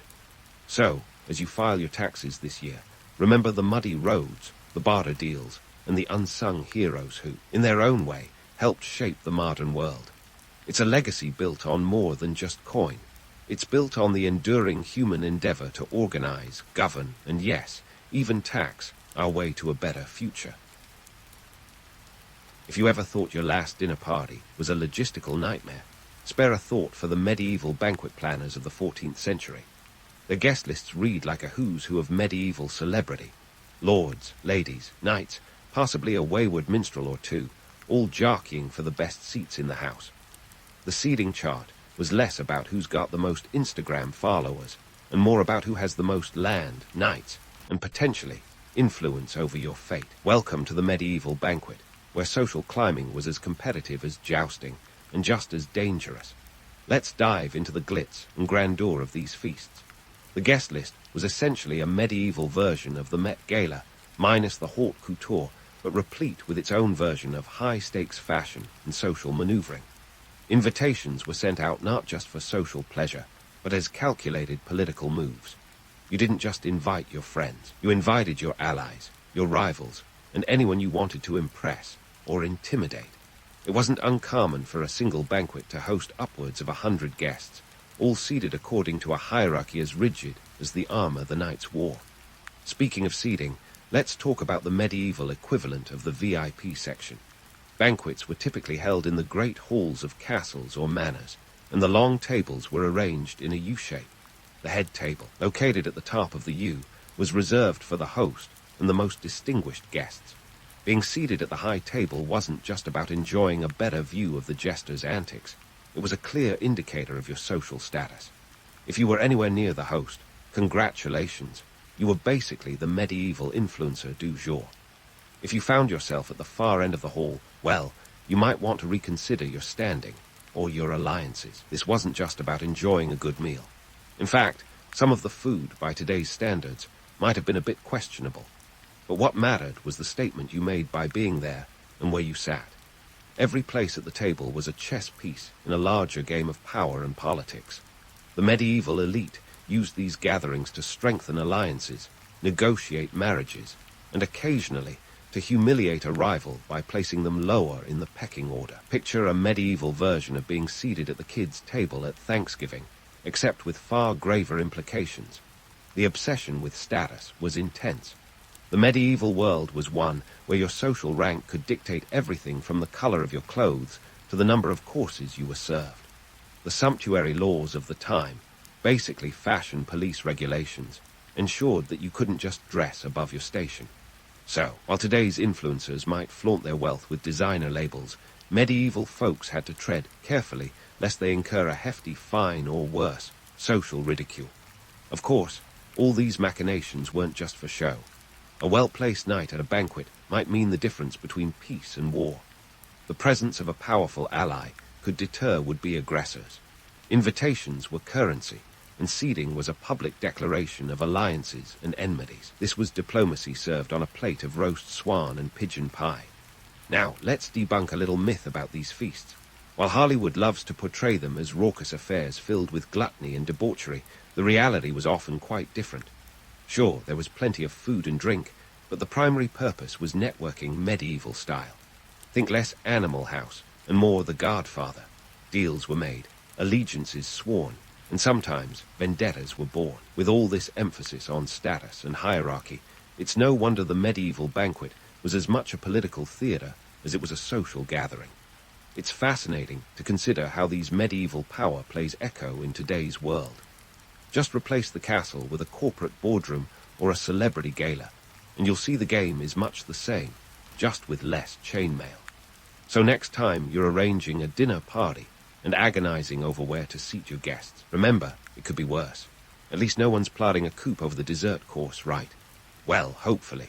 Now, let's roll up our sleeves and head into the heart of the medieval culinary spectacle, the kitchen. Picture a scene that's less Martha Stewart and more controlled chaos. Medieval kitchens were bustling hubs of activity, a bit like if a modern restaurant kitchen had a baby with a medieval battlefield. Here, we're talking about preparing not just a meal, but a performance, and the stakes were high. In a world without refrigerators or running water, the logistics of preparing a feast bordered on the miraculous. Imagine coordinating a small army of cooks, spit boys, yes, that's a real job title, and scullions to whip up a meal for hundreds of guests. This wasn't a job for the faint-hearted. The head cook was more conductor than chef, orchestrating a culinary symphony with limited resources and the ever-present risk of a food disaster.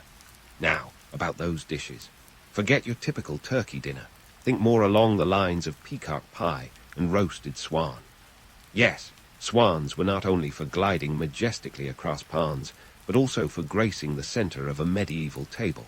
And these weren't just cooked.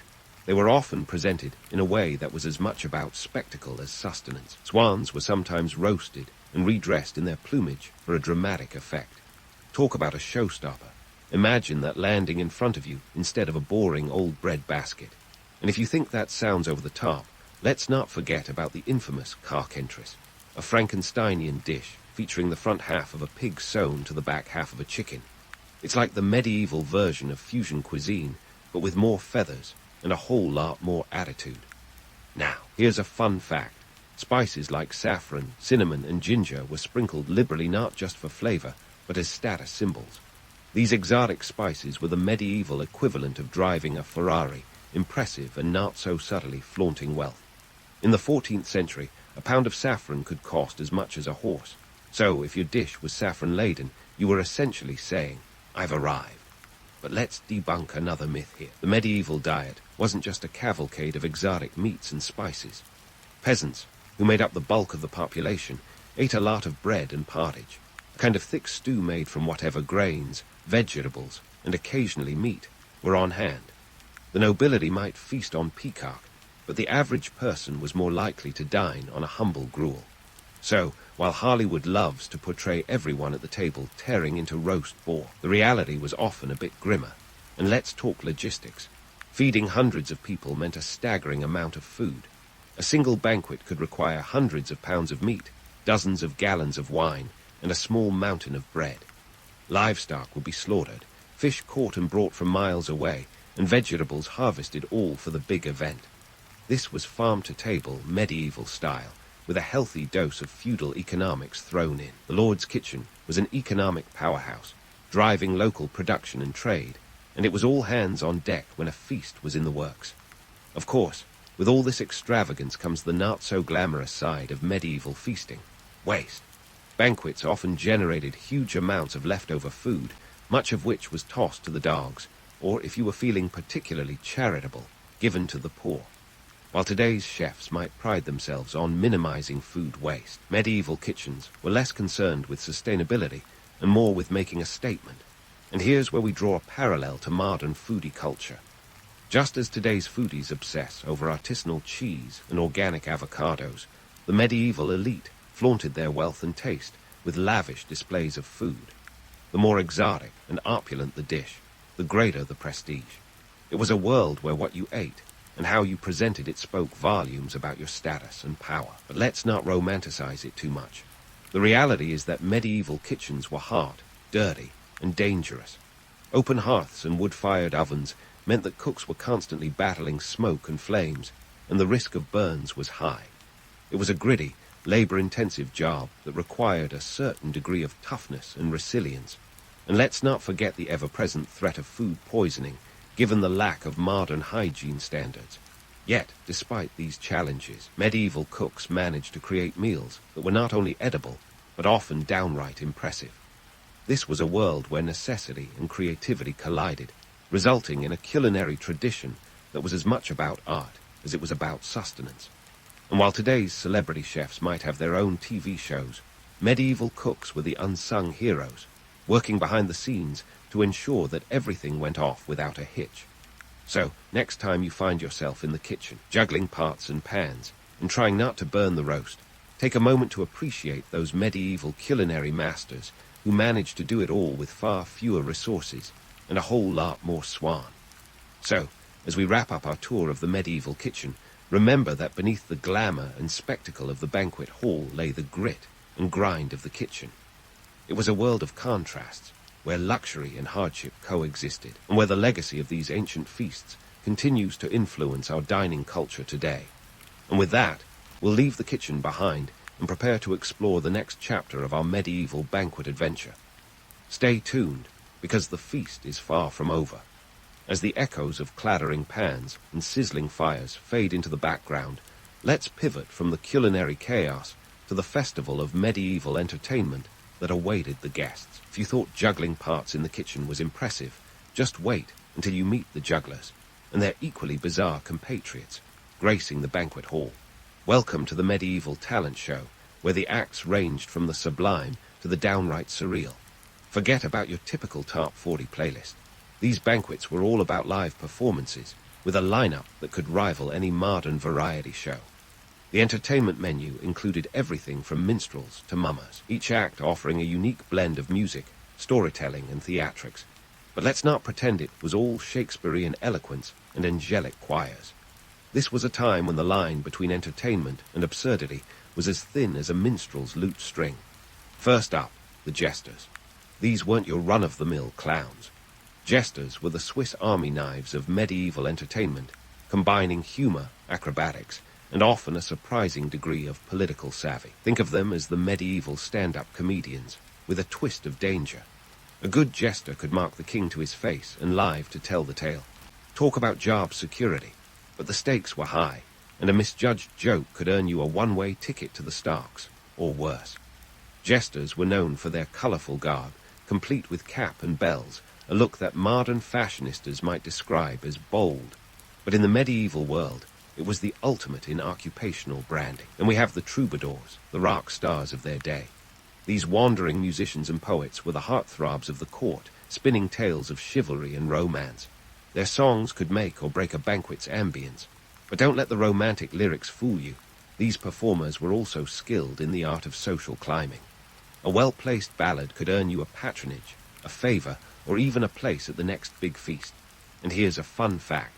The competition was fierce. With more than 400 known troubadours from the 12th to the 14th century, You could say the medieval music scene was as crowded as a modern-day Spotify playlist. But it wasn't all music and mirth. Some entertainments were downright peculiar.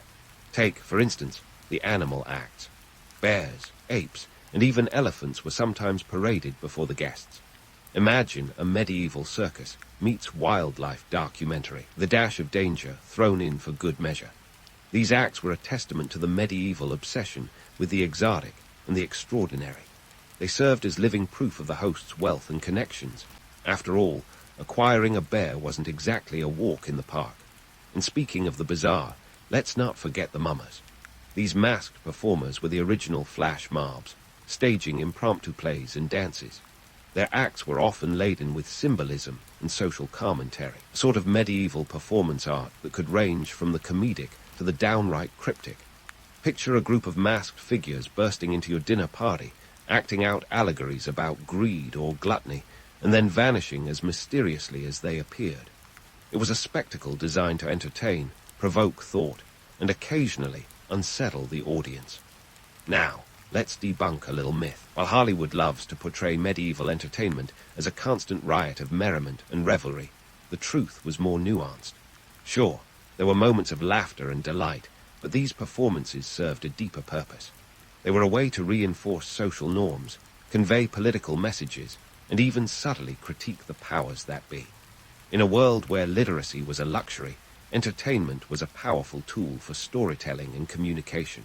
So, while the jesters' antics might seem frivolous, they often held a mirror to society, reflecting its virtues and vices in equal measure. And let's not forget the economic side of things. Hiring a troupe of performers wasn't cheap.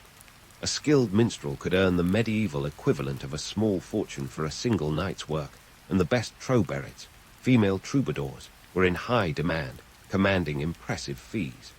This was a thriving industry, and a well-orchestrated performance could cement a host's reputation as a patron of the arts, a key player in the social and cultural tapestry of the time. Of course, not all entertainment was hired. Sometimes, the guests themselves became part of the show. Impromptu competitions, from archery contests to arm wrestling matches, were common, offering a chance for knights and nobles to showcase their prowess. And let's not overlook the medieval penchant for games and puzzles, which could range from chess, known as the King's Game, to more esoteric diversions involving riddles and logic challenges.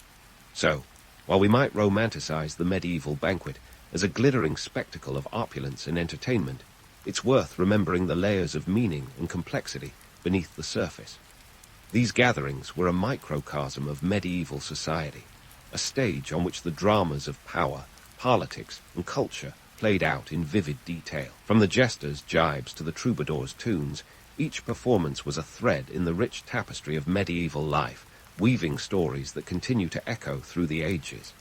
And with that, we'll leave the revelry of the banquet hall behind, as our journey through the world of medieval feasting continues.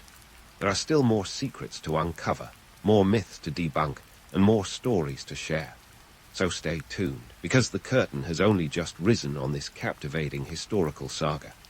As the echoes of medieval revelry fade, let's peek behind the curtains of opulence and explore the financial gymnastics required to pull off such a grand spectacle. Hosting a medieval banquet was less about whimsy and more about the kind of fiscal planning that would make a modern accountant weep. Imagine if your next dinner party needed an army of accountants and a small treasury to match. Let's start with the basics, food and drink. Feeding 100-odd nobles wasn't your average grocery run. We're talking about hundreds of pounds of meat, gallons upon gallons of wine, and enough bread to build a small fort. And if you thought your last grocery bill was hefty, consider this.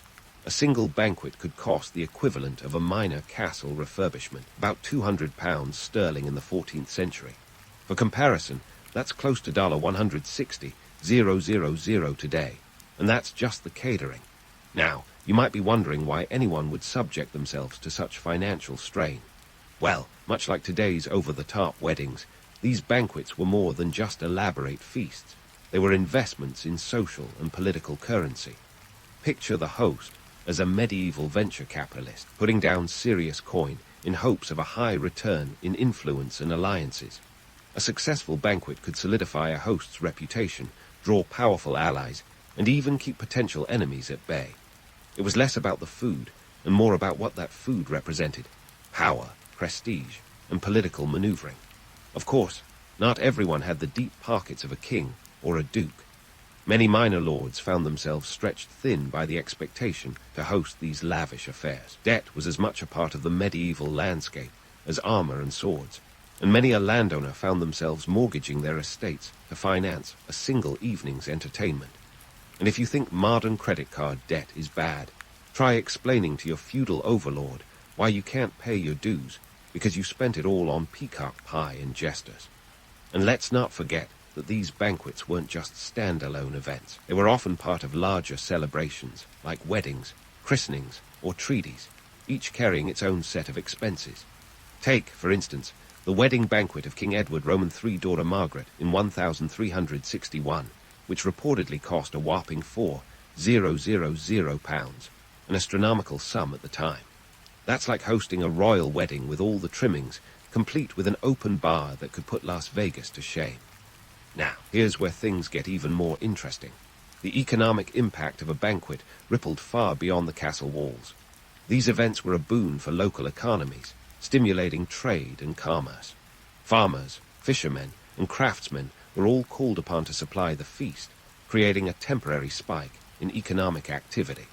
It was a medieval version of Black Friday, with merchants clamoring to fulfill the extravagant demands of the nobility.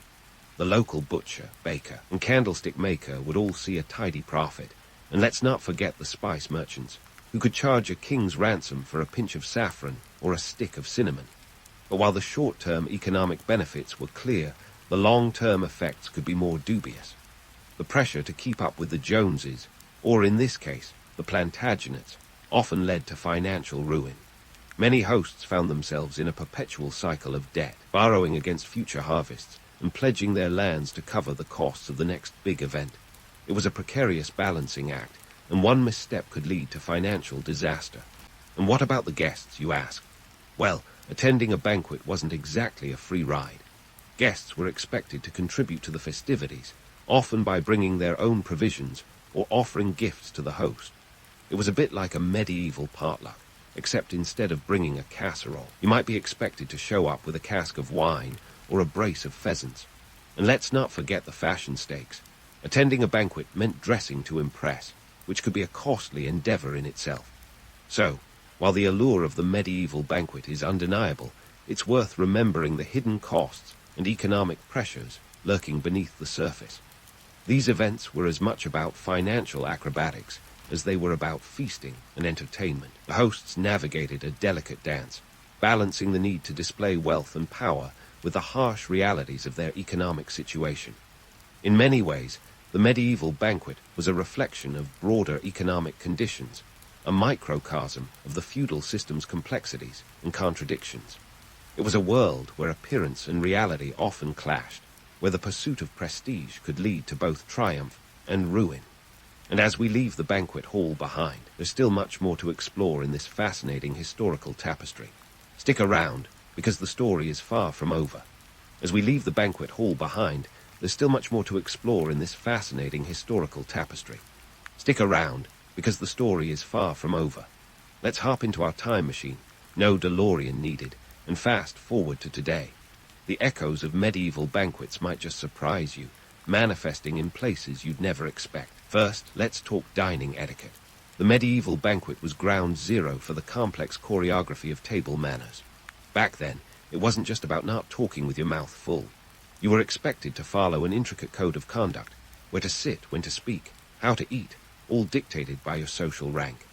Fast forward to now, and while you might not lose land over a misplaced fork, the remnants of this etiquette linger in our formal dining rituals. Ever wonder why the host sits at the head of the table, or why there are a gazillion forks at a formal dinner? Thank your medieval ancestors for that particular brand of fun.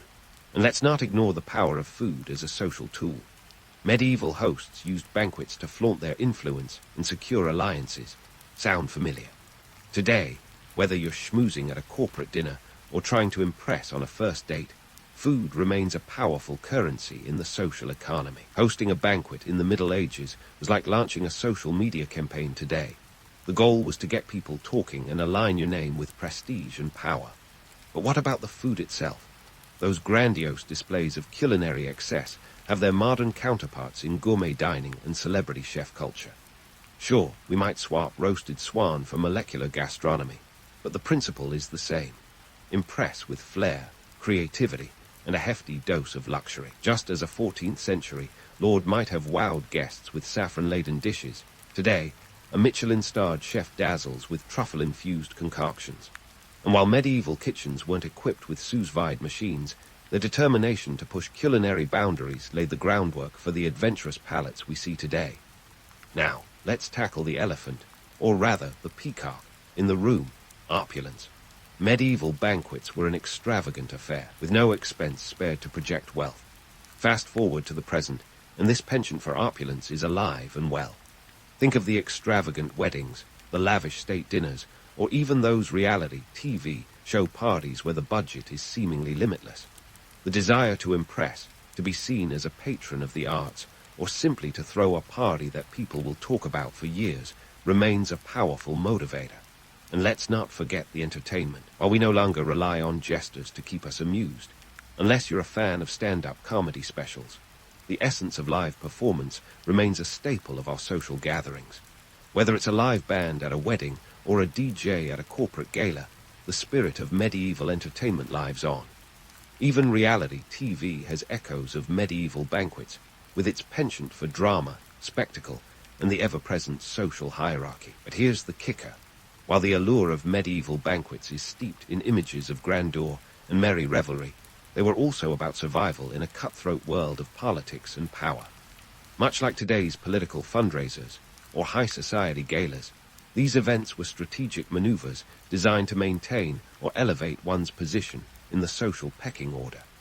It was a game of thrones played out over multiple courses and countless goblets of wine. Here's a myth to bust: the romantic notion that these banquets were all about joy and celebration.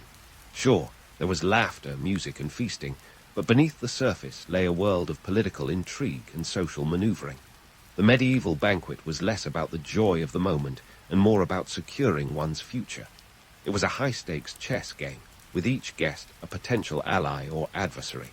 In truth, the legacy of these feasts is far more nuanced than the Hollywood portrayal would have you believe. The medieval banquet was a microcosm of the era's social, political, and economic dynamics, and its influence stretches into our lives today in ways both obvious and subtle. Whether it's the structure of a formal dinner, the strategic use of social gatherings to advance personal agendas, or the sheer spectacle of modern events, echoes of medieval banquets continue to resonate. So next time you're at a dinner party, corporate event, or even just planning a meal with friends, take a moment to appreciate the deep historical roots of these rituals. Remember that dining isn't just about the food. It's a performance, a negotiation, a dance of social dynamics that has evolved over centuries. It's a reminder that even as times change, the fundamental human desire to gather, to celebrate, and to connect remains as strong as ever. And with that, dear listener, our exploration of the medieval banquet comes to a close. We've journeyed through the glittering halls, the bustling kitchens, and the lively entertainment, uncovering the layers of history and culture that continue to shape our dining experiences today. So whether you're reaching for the bread at your next meal or orchestrating a grand event, remember the lessons of the medieval banquet, that every gathering is an opportunity to create connections, to make an impression, and perhaps to carve a small piece of history for yourself. You're standing in the middle of Tenochtitlan's grand marketplace, and it's not just any market day. It's a symphony of sound and color, a place where the air is thick with the chatter of haggling voices and the aroma of exotic spices. Around you, the parchdecker, those savvy Aztec traders, are the conductors of this bustling orchestra, each with a keen eye for a deal and a shrewd tongue for barter. Forget the romantic notions of a leisurely stroll through stalls. This is a test of survival, a daily grind in a city that's become a trade magnet by sheer geographical genius and human ingenuity. By the year 1400, Tenochtitlan wasn't just any city. It was the beating heart of the Aztec Empire. Built on an island in Lake Texcoco, this city was a strategic masterstroke, a Venice of the Americas, if you will, with its network of canals and causeways. The geography was more than just aesthetically pleasing. It was a logistical dream for traders. Goods flowed in and out like water, fueling an economy that was as diverse as it was robust. Now, what's driving this economic engine? The goods, of course. Think cacao beans, which were as good as gold. Literally. Used as currency, these little beans were the dark chocolate dream of the pre-Columbian world. Then there were the Quetzal feathers, more dazzling than any Instagram filter, and obsidian blades sharp enough to make a Swiss Army knife envious. The variety was staggering, and the stakes were high. The market's layout was a microcosm of the empire itself, divided into sections like a well-organized department store, only without the annoying music. You've got your textiles here, your foodstuffs over there, and somewhere in the mix, a corner for the exotic, the unusual, the must of items that would make any trader's year. It was a place where bartering wasn't just an art, it was a necessity. In a world before coins and paper money, your word and your goods were your bond. But before you get swept away by the allure of this ancient shopping spree, let's pause for a reality check. Sure, the marketplace had its glamour, but the life of a parchdecker was no walk in the park. They were the empire's economic warriors, braving the elements and the unknown to bring back treasures from distant lands. It was a job that required not just business acumen, but also a fair amount of guts. Traveling hundreds of miles, often on foot, with goods worth a small fortune strapped to your back wasn't for the faint-hearted. This wasn't just commerce. This was survival, both for the traders and for the empire. The marketplace was a barometer of political and social stability, a place where the pulse of the Aztec world could be felt with every transaction. When trade flourished, so did Tenochtitlan. But when it faltered, it wasn't just the traders who felt the pinch. It was the entire empire. Even the very act of bartering had its own set of challenges. Without a standardized currency, value was subjective, and negotiations could be as fierce as any battle. A bit of haggling over a bolt of cloth or a basket of maize could mean the difference between profit and loss, between success and failure. It was a high-stakes game, where the only certainty was uncertainty itself. The market wasn't just a place of trade. It was a melting pot of cultures and ideas. Traders from as far as the Maya lands and the mysterious north brought with them not just goods, but stories, innovations, and influences that would shape the Aztec world in ways far beyond the economic. This exchange of ideas was as valuable as any physical commodity, subtly weaving a richer, more complex tapestry of society. And let's not forget the political undertones.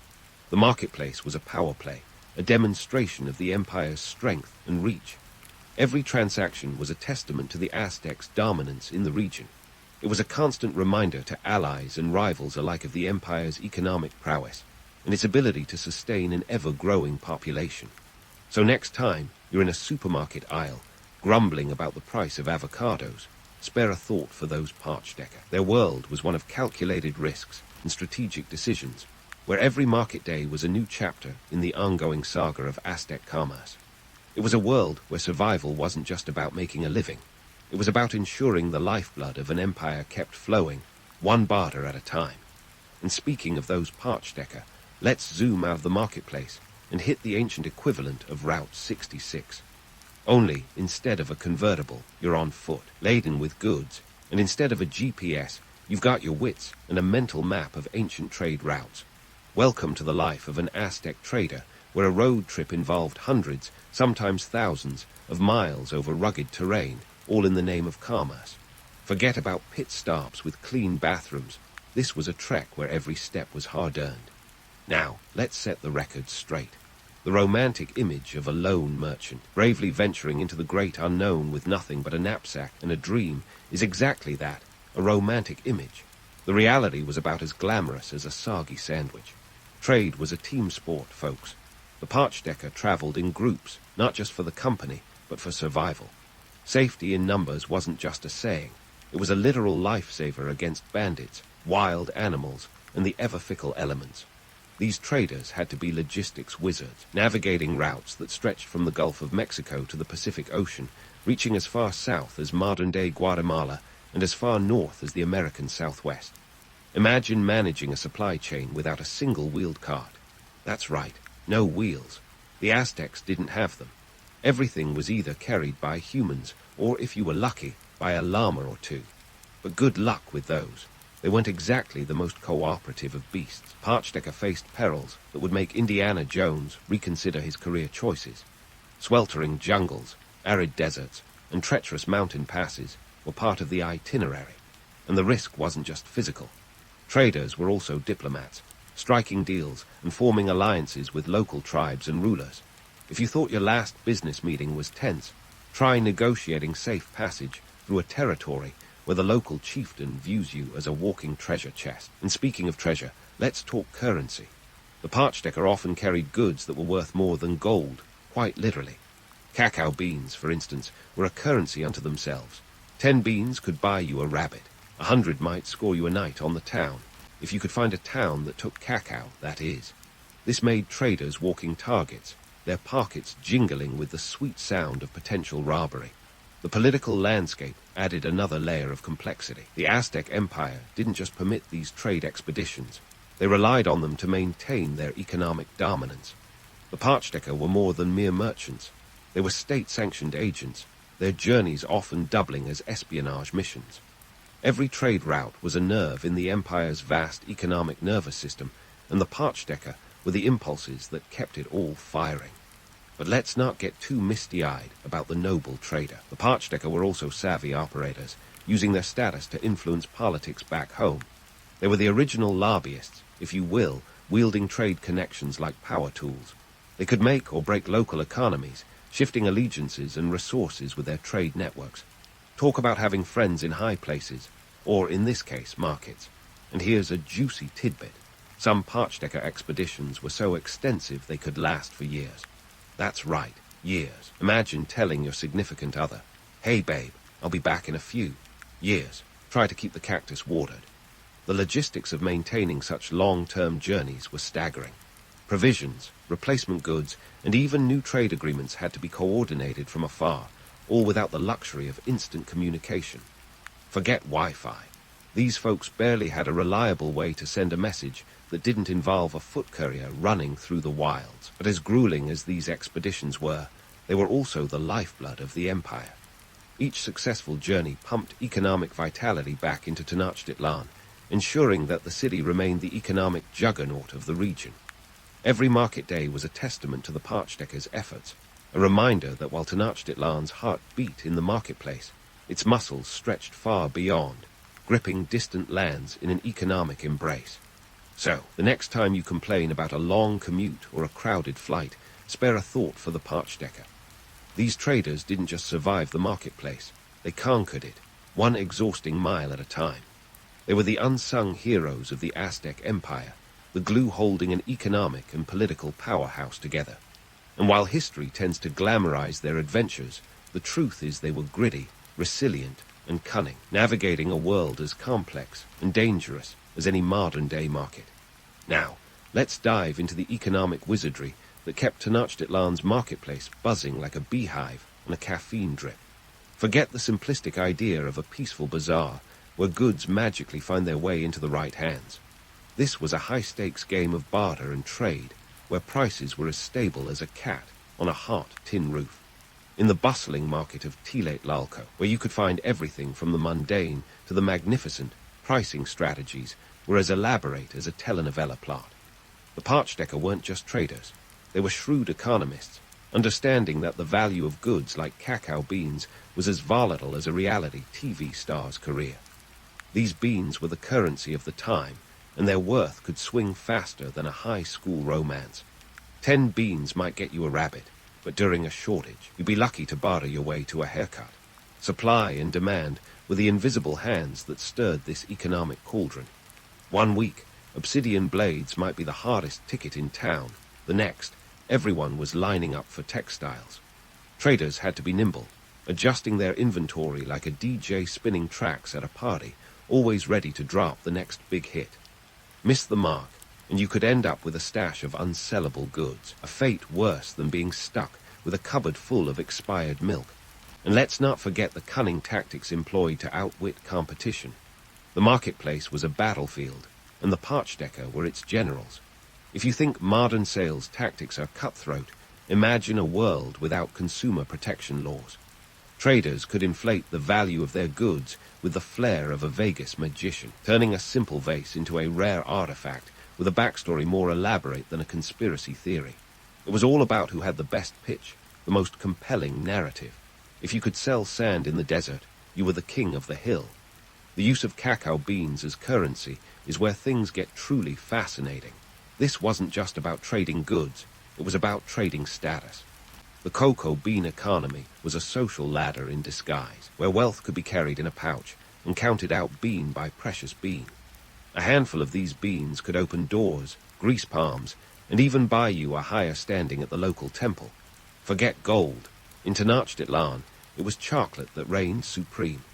The impact of trade on social mobility was as significant as a plot twist in a Netflix series.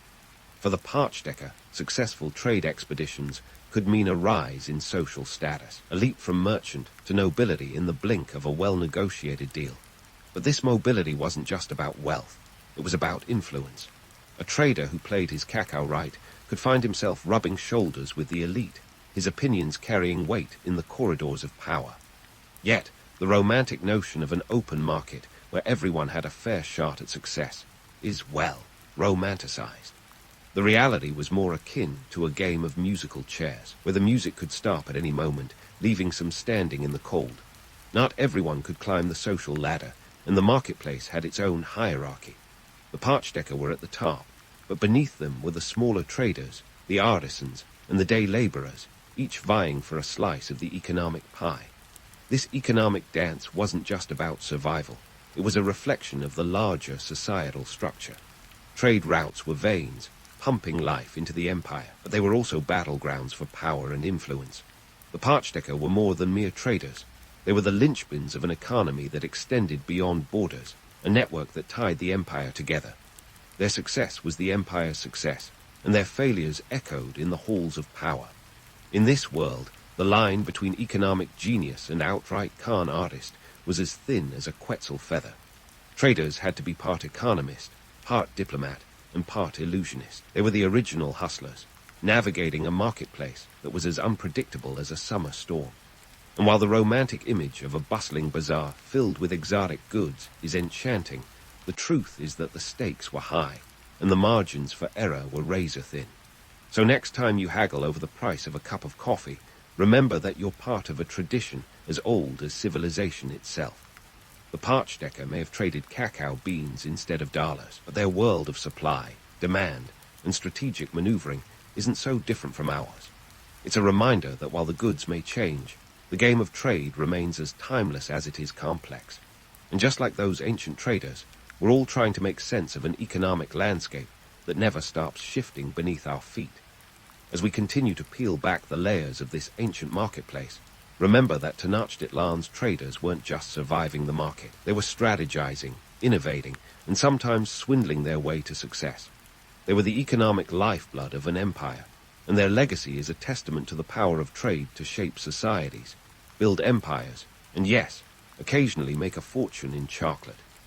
Stay tuned as we delve further into this vibrant world, where the past echoes with every transaction and the pulse of the Aztec Empire beats in the heart of the marketplace. As we uncover the next layer of Tenochtitlan's vibrant and volatile world, let's shift our gaze away from the marketplace bustle and zoom in on the political machinery that kept the Aztec Empire's economic engine humming.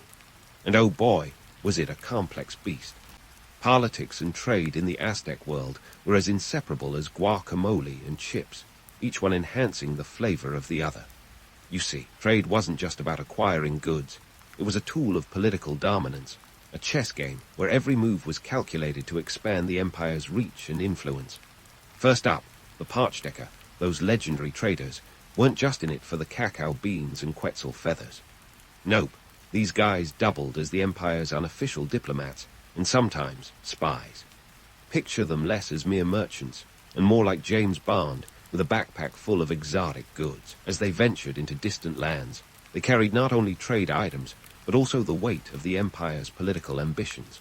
They were tasked with gathering intelligence on foreign kingdoms, assessing their strengths, weaknesses, and wealth.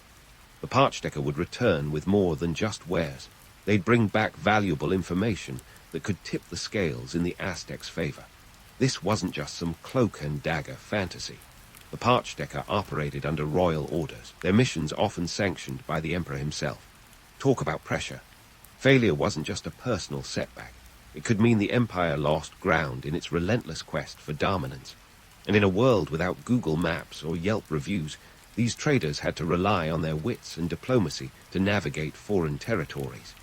One wrong move, and they could find themselves in a sticky situation faster than you can say, Quetzalcoatlus. The empire's political strategy was as intricate as a spider's web, and the Parchdecker were the spiders spinning it. Through trade, the Aztecs extended their influence, forging alliances and spreading their culture across Mesoamerica. But this wasn't just a matter of goodwill and mutual benefit. In reality, the Aztec approach to foreign relations often bordered on extortion. Tribute demands from conquered regions could be as crushing as an elephant on a tricycle. These weren't friendly requests for spare change. They were calculated demands designed to keep subject peoples under the Aztec thumb. Let's debunk the myth of the benevolent empire while acknowledging its seductive allure. The romanticized idea of a harmonious empire where everyone happily paid tribute as a sign of mutual respect is a fairy tale. The reality is much grittier. The Aztecs wielded their economic power like a sledgehammer, leveraging trade to impose crippling taxes and tributes on defeated foes. This wasn't about sharing prosperity. It was about ensuring the empire's coffers were overflowing, even if it meant squeezing the life out of subject cities. Take the Triple Alliance, a political and military pact between the Aztecs and two other city-states. On paper, it looked like a model of cooperation. In practice, it was a way for the Aztecs to secure their hegemony, using their allies as pawns in a larger game of geopolitical chess. Tribute from these allied and subjugated territories bolstered the Aztec economy, funding their monumental architecture, grandiose temples, and of course, military campaigns. The empire's leaders weren't just sitting on their obsidian thrones, hoping for the best. They were orchestrating a vast network of trade and tribute that kept their power intact. This brings us to the grand finale of our saga, the empire's eventual fall in 1521. Spoiler alert, those complex trade networks we've been exploring played a part in the Aztecs' downfall. The same routes that once brought wealth and power became arteries of vulnerability. Spanish conquistadors, led by Hernán Cortés, weren't just drawn to the riches of the Aztec world like moths to a flame. They were shrewd operators who exploited existing trade routes and alliances, turning the Aztecs' own network against them. When Cortés arrived, he wasn't just some guy with a handful of troops and a misplaced sense of adventure. He was a calculated strategist who understood the power dynamics at play. By allying with discontented tributary states, he chipped away at the foundation of Aztec dominance. These subject peoples, tired of the empire's heavy-handed demands, saw the Spanish as potential liberators, or at least the lesser of two evils. The irony is as thick as a Tenochtitlan fog. The very trade networks that once sustained the Aztec empire became the channels through which its enemies advanced. It's a classic tale of hubris and overreach, one that resonates across the ages. The Aztecs, in their quest for supremacy, failed to see the cracks forming beneath their feet. Their reliance on tribute and their exploitation of trade as a political weapon left them vulnerable to external forces. When push came to shove, the empire's might couldn't withstand the combined pressure of internal dissent and external invasion. So, as we wrap up this chapter of our historical exploration, let's not just marvel at the romance of Tenochtitlan's bustling marketplaces or the exotic allure of its trade goods. Let's remember the gritty reality of political machinations, the strategies that built an empire, and the pitfalls that led to its demise. The Parchdecker, with their dual roles as traders and diplomats, were at the heart of this complex web. They were the unsung heroes, and sometimes anti-heroes, of a story that's as relevant today as it was half a millennium ago. And with that, we leave the bustling streets of Tenochtitlan behind, our journey through the Aztec world not yet complete. As we look ahead to the next chapter, remember that history isn't just about the past. It's a lens through which we can view the present, a reminder that the games of power and trade are as timeless as the human spirit itself. Stay tuned as we continue to unravel this vibrant tapestry, exploring the echoes of an empire that still resonate in our world today. And so we find ourselves at the crossroads of conquest and commerce, where the legacy of Aztec trade meets the cold, hard reality of Spanish steel. The Spanish conquest, helmed by Hernán Cortés, flipped the Aztec world upside down faster than you can say La Malinge. With the fall of Tenochtitlan in 1521, the intricate web of trade routes and bustling marketplaces that had once been the lifeline of the Aztec Empire faced a seismic shift. The Parchdecker, those storied traders, found their world transformed, their roles diminished in a new order that didn't have much room for nuance or negotiation. The impact of Spanish colonization on Aztec trade was as profound as a plot twist in a telenovela. The Spanish weren't just interested in maintaining existing trade networks. They were here to dismantle and rebuild, with a focus on extracting wealth rather than exchanging it. The vibrant marketplaces of Tenochtitlan, once the economic heart of the empire, became cogs in the colonial machine. Spanish authorities imposed their own systems, introducing currency and redefining trade according to European standards. The barter system, with its cacao beans and obsidian blades, was supplanted by silver pesos and European goods.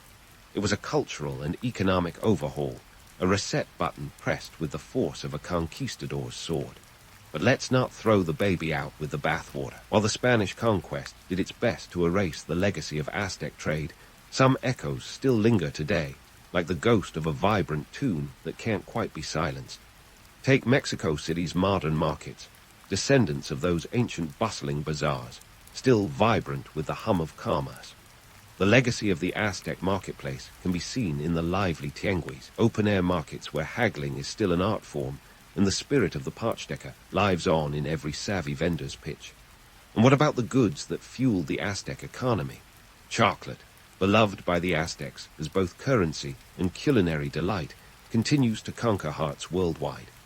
Imagine the shock of the Spanish when they first encountered cacao, a bitter, frothy drink that was as mind-bending as a Salvador Dali painting. Yet it didn't take long for Europeans to sweeten the deal, literally, by adding sugar and transforming it into the world-conquering confection we know today. The Aztecs' cacao beans, once worth more than their weight in gold, laid the foundation for a global industry that's still thriving. The irony is as rich as a molten lava cake. What was once a symbol of Aztec power became a cornerstone of European indulgence. But let's not sugarcoat it. The transition from pre-Columbian trade to colonial commerce was anything but smooth. The Spanish introduced a rigid colonial economy, one that favored exploitation over exchange. Indigenous traders, who once navigated vast networks with the skill of a seasoned diplomat, found themselves sidelined, their roles diminished in a system that valued conquest over cooperation. The Spanish encomienda system, essentially a form of feudalism, replaced the complex trade networks with a system of forced labor and tribute. Gone were the days of strategic negotiations. In their place were demands backed by the threat of violence. Yet, as we dig beneath the layers of conquest and colonization, we find that the spirit of the Parchdecker, those savvy, resilient traders, endures.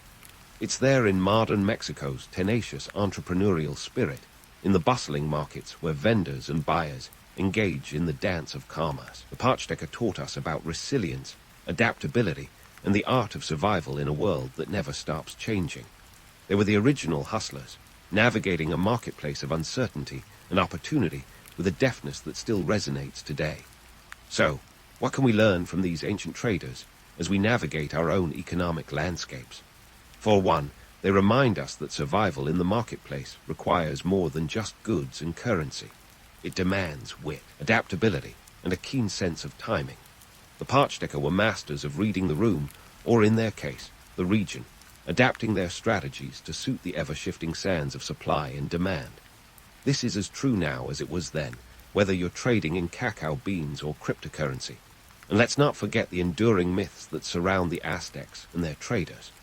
The romantic image of a vibrant, utopian marketplace is as alluring as a mirage on a hot desert day. But as we've seen, the reality was far more complex, a web of politics, economics, and human ambition that defies easy categorization. The Parchdecker weren't just noble merchants.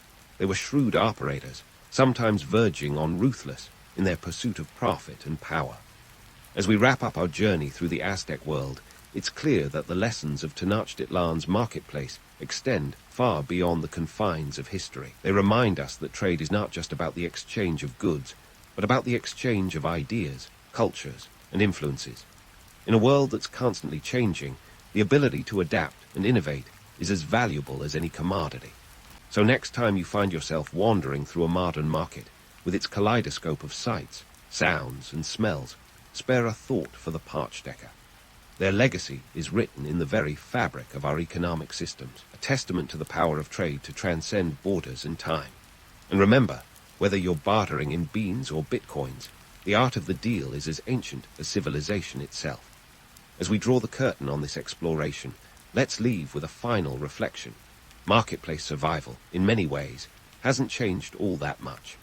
Whether you're an Aztec trader bartering in Tenochtitlan or a modern entrepreneur navigating the digital age, the principles remain the same. Adaptability, resilience, and a touch of savvy are the keys to thriving in any economic landscape.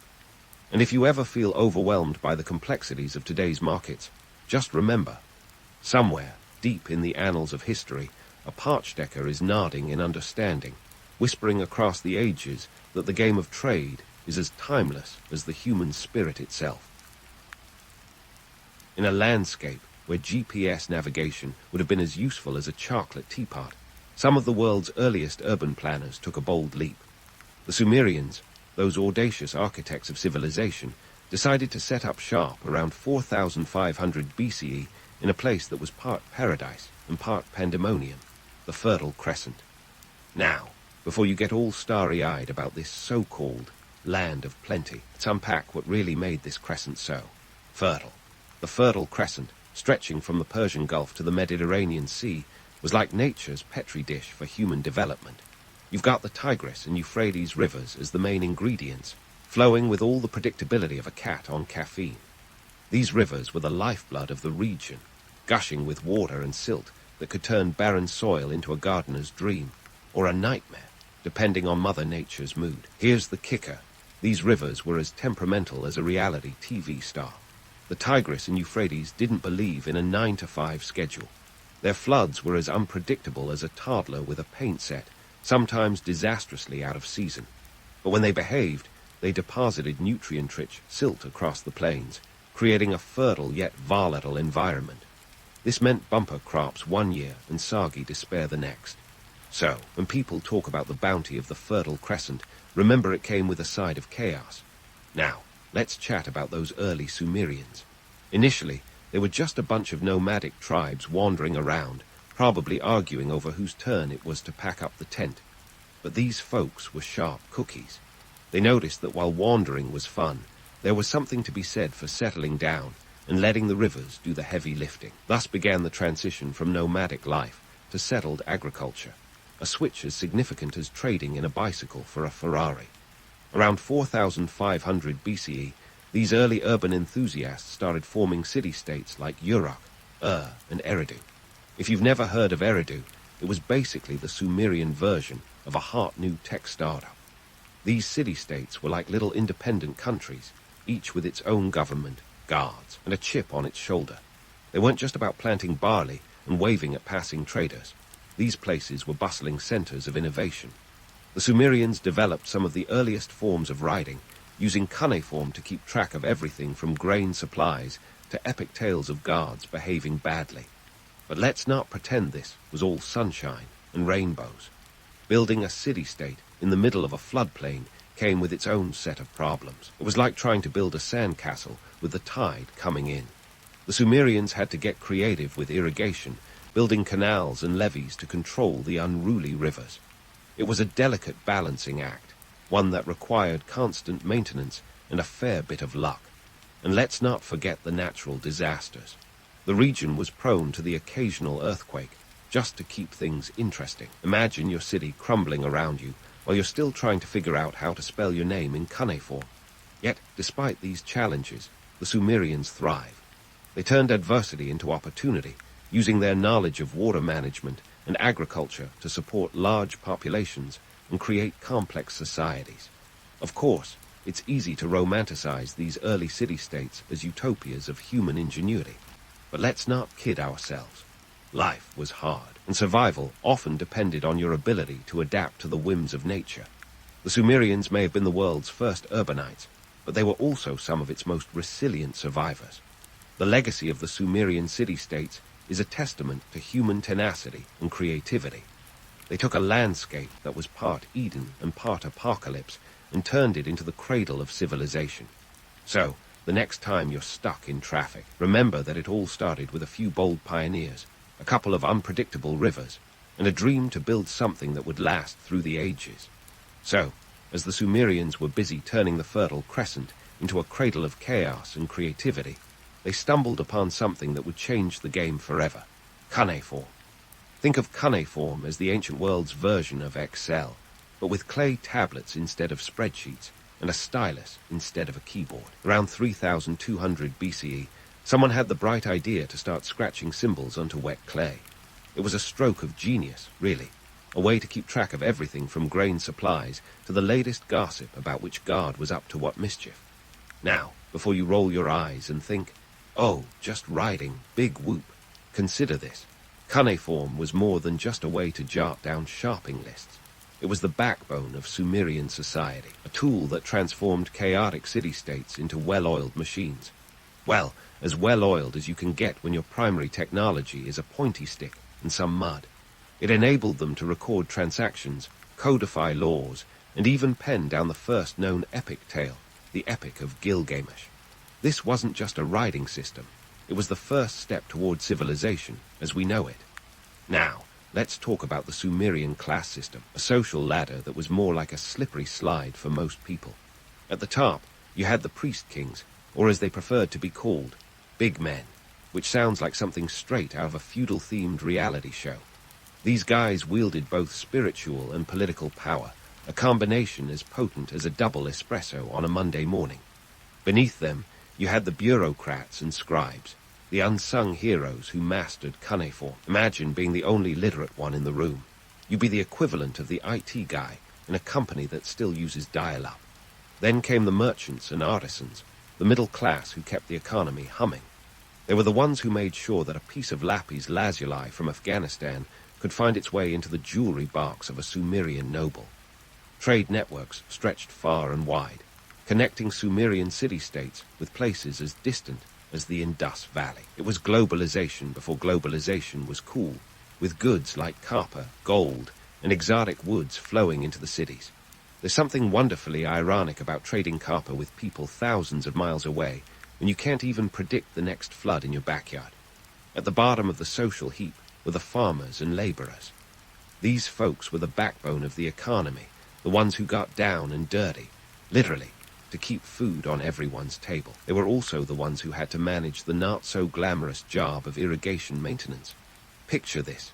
You're knee-deep in mud, trying to clear a canal while praying the river doesn't decide to flood and wash away your hard work. It's the kind of job that builds character, and probably a lot of blisters.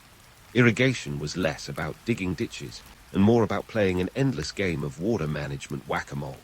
It required precision, teamwork, and a constant eye on the skies. A wrong move and you could either flood your fields or leave them as dry as a philosopher's lecture. Yet, despite the back-breaking labor, this system of canals and levees was key to turning the unpredictable rivers into reliable sources of water. It was an engineering marvel that helped sustain large urban populations, and in turn, the entire Sumerian civilization. Speaking of civilization, let's not forget the role of trade networks. Imagine an ancient bazaar, bustling with activity, where you could haggle for a pot of barley or a shiny piece of turquoise. The Sumerians were some of the earliest proponents of commerce, establishing trade routes that would make a modern supply chain manager weep with envy. These networks weren't just about exchanging goods. They were conduits for ideas, technologies, and cultural practices. It's how innovations like the wheel and plow spread from one city-state to another, revolutionizing agriculture and transportation. But let's not get too misty-eyed about this ancient trade utopia. The reality was far grittier. Travel was perilous, fraught with the dangers of bandits and hostile territories. If you thought your morning commute was bad, try navigating a donkey caravan through a desert with no GPS, no maps, and only the stars to guide you. Yet, despite these challenges, the Sumerians managed to build a thriving economy, laying the groundwork for future civilizations. In the end, the Sumerian city-states were a testament to human ingenuity and resilience. They took the chaos of their environment, and with a mix of creativity, stubbornness, and a healthy dose of clay tablets, forged a society that was as complex as it was enduring. While we might romanticize their achievements, it's important to remember the sweat and toil that went into every innovation. The Sumerians may have been the original urban pioneers, but they were also the masters of making do with what they had, even if what they had was a flood-prone landscape and a penchant for scratching symbols into clay. So, as we marvel at the Sumerians and their uncanny ability to transform mud into civilization, let's shift our focus to a topic that would make even the most seasoned political thriller writers salivate: Sumer's political landscape. Imagine a Game of Thrones episode set in the ancient city-states, but instead of dragons, you've got bureaucratic scrolls, and the real battle was over who could read them fastest. In the world of Sumer, the priest-kings were the ones calling the shots. These priest-kings, or Ensi as they were known, were the ancient equivalent of a CEO who moonlights as a spiritual guru. They held both secular and sacred authority, a combo as dangerous as mixing oil and water. Their power came from the gods, or so they claimed, making them the ultimate middlemen between the divine and the dirt. And let's be honest, in a world where the next flood could wipe out your entire wheat crop, having the gods on speed dial was quite the asset. But don't let the spiritual angle fool you. These priest-kings were as much politicians as they were prophets. They had to navigate a complex web of alliances and rivalries with the finesse of a cat burglar at a jewelry heist. Take Uruk, for instance. It wasn't just a city. It was a powerhouse, a place where the priest-king wielded enough influence to make neighboring city-states sweat with anxiety. Uruk's priest-kings were known to forge alliances as easily as they would break them, depending on which way the political winds were blowing. One of the most legendary figures to emerge from Uruk was Gilgamesh, the ruler who's been the subject of more poetic license than a Shakespearean play. Gilgamesh has been romanticized as a demigod hero, but let's strip away the mythology and get to the real dirt.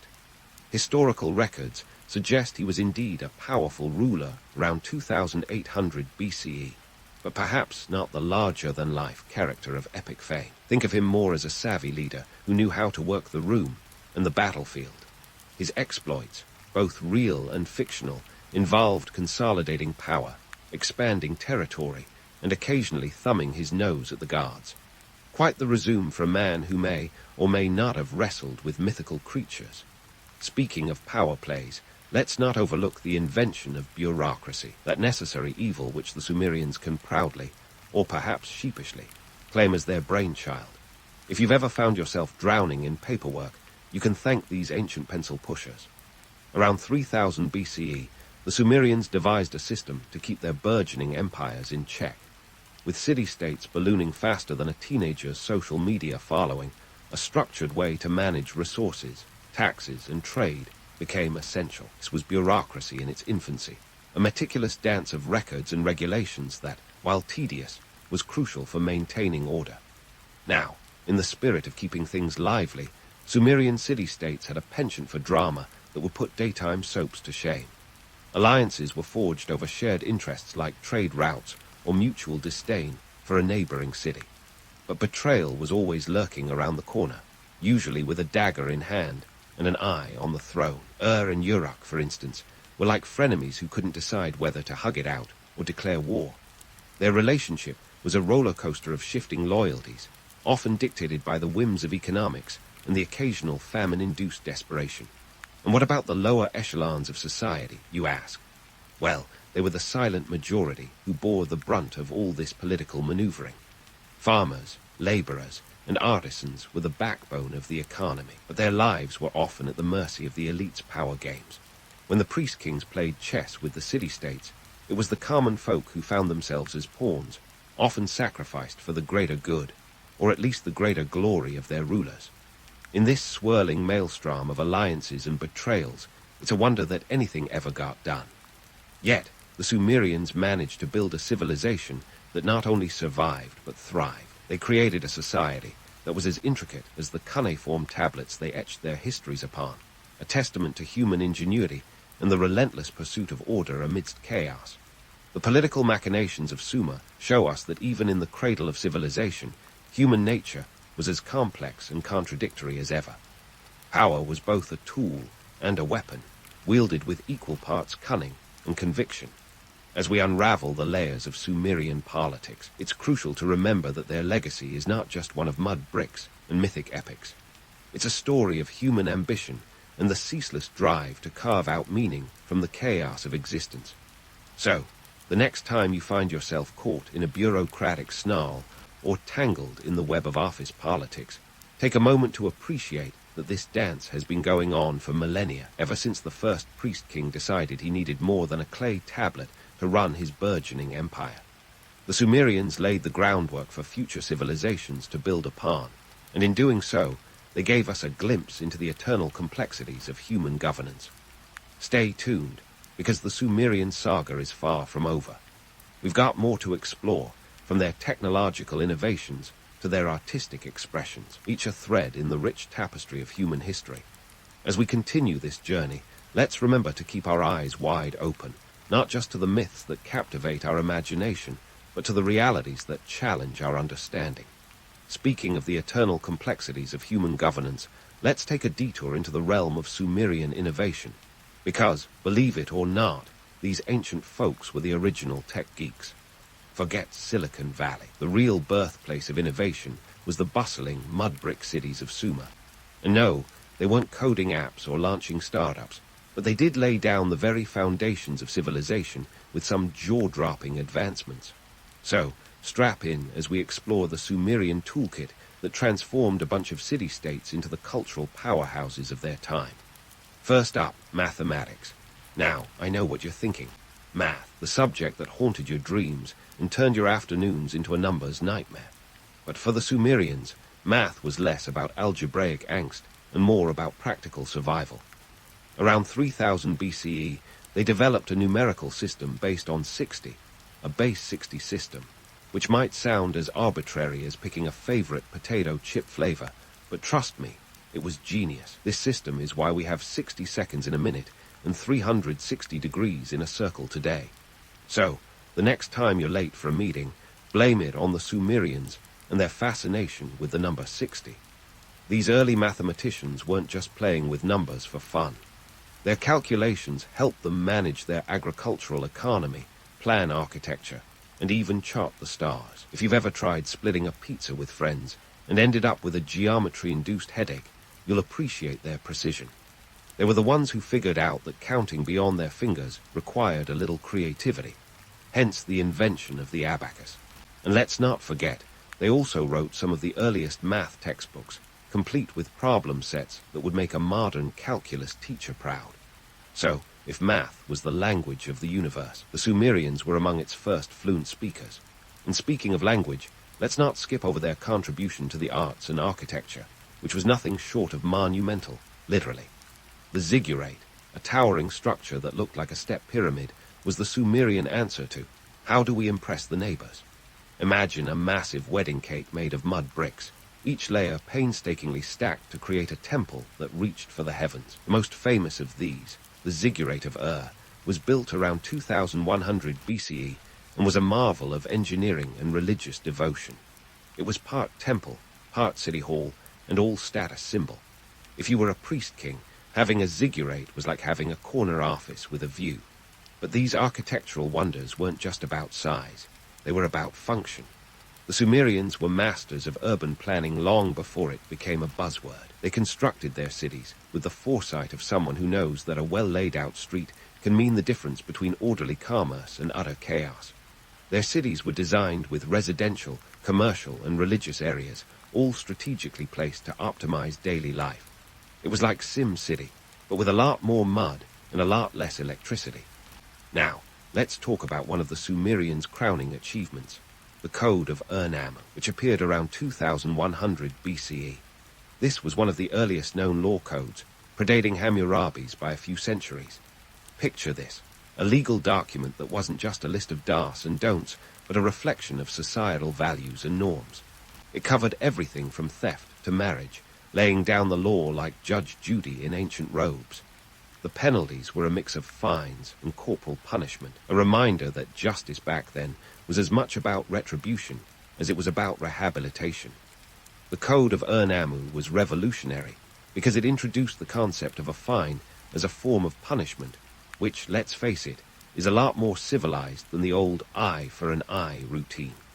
It was a precursor to more sophisticated legal systems and influenced civilizations that followed. Imagine a world where the law was not just a tool for the powerful, but a framework for fairness, or at least a semblance of it. As we marvel at these innovations, it's tempting to romanticize the Sumerians as benevolent sages bathed in eternal enlightenment. But let's debunk that myth right here. They were as human as we are, driven by ambition, survival, and the occasional bout of pettiness. Their achievements were born out of necessity and the harsh realities of life in a flood-prone region. They weren't building ziggurats just for fun. They were staking a claim to divine favor and political power.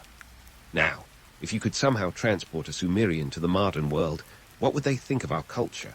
Would they marvel at our skyscrapers and digital devices, or would they see it all as an overblown spectacle? One thing's for sure. They'd probably be baffled by our obsession with social media. After all, they were the original influencers, wielding cuneiform tablets to shape narratives and command attention. They might find our memes amusing, though, after all, humor is universal, even if it's a little different from the epic tales they were used to.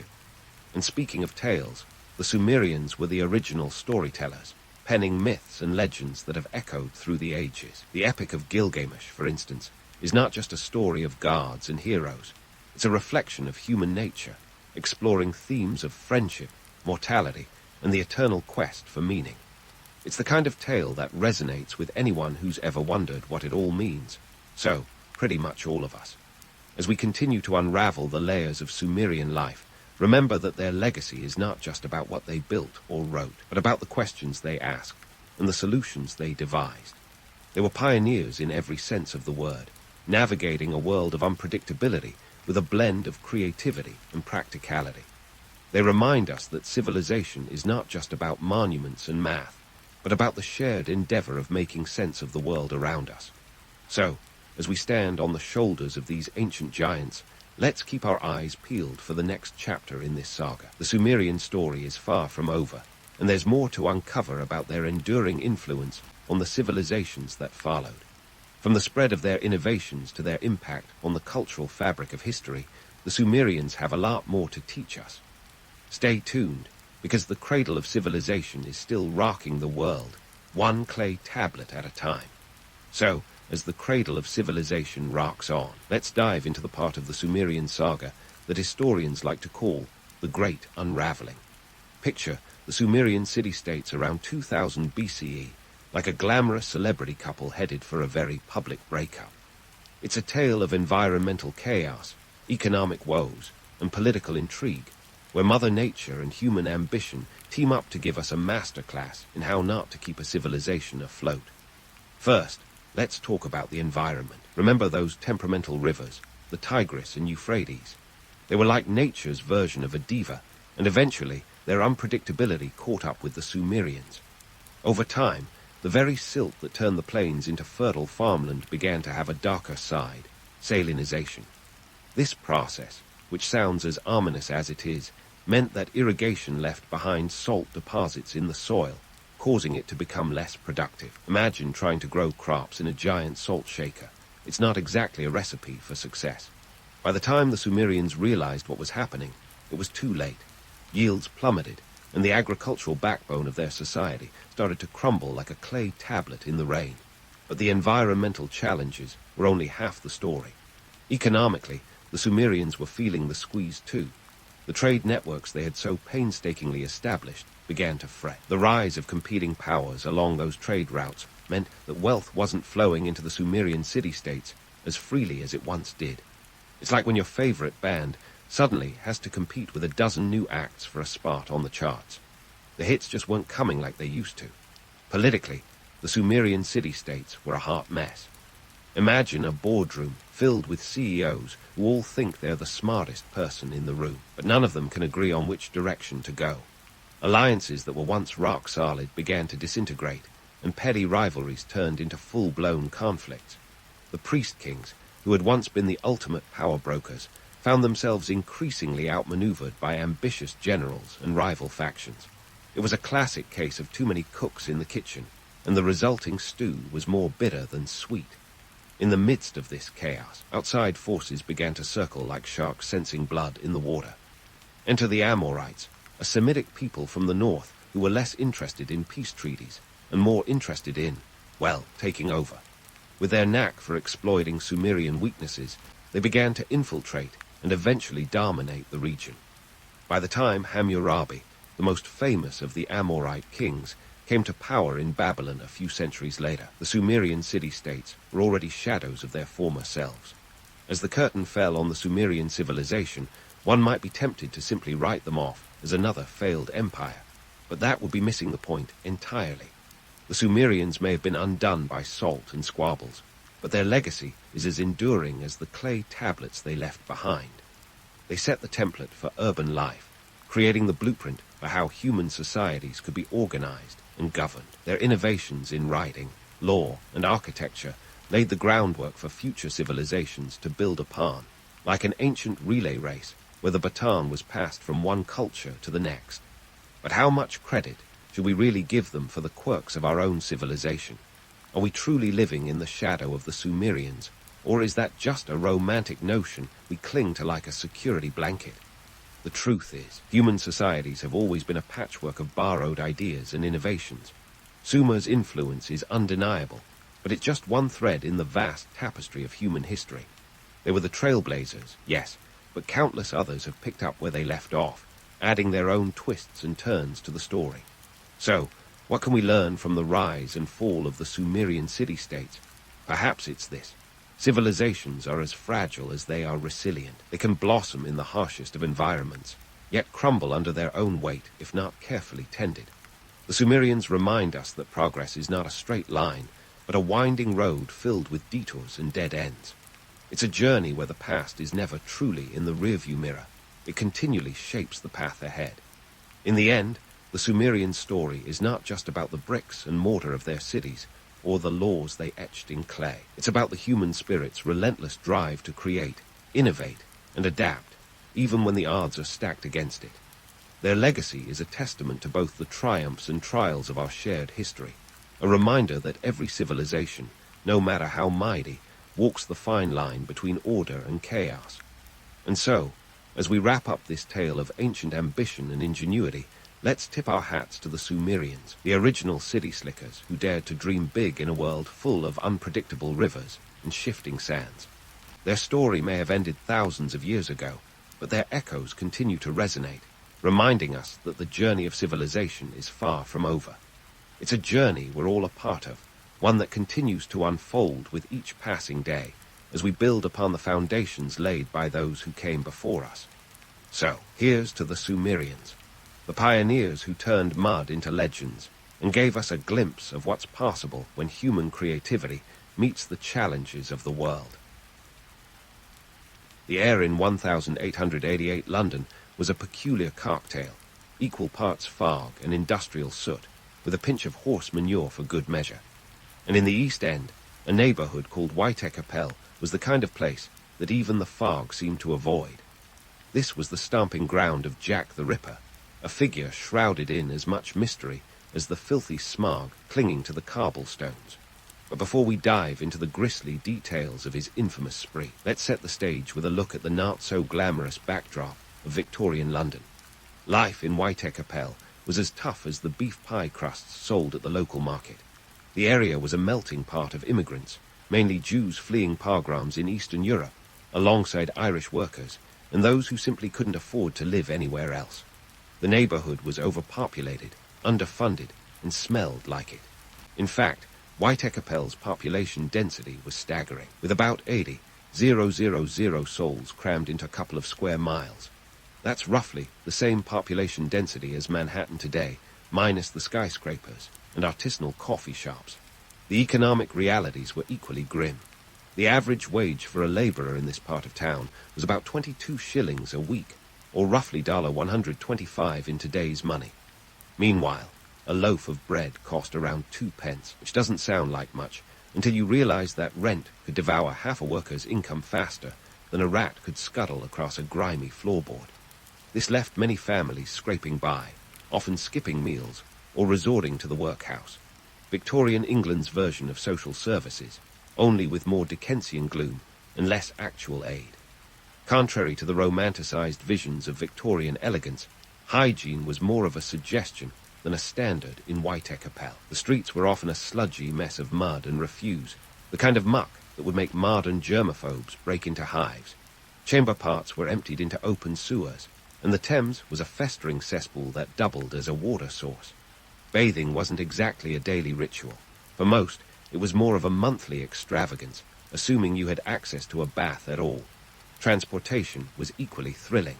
Picture horse-drawn carriages clogging the streets, their drivers hurling Victorian-style insults at each other while dodging pedestrians and the occasional runaway pig.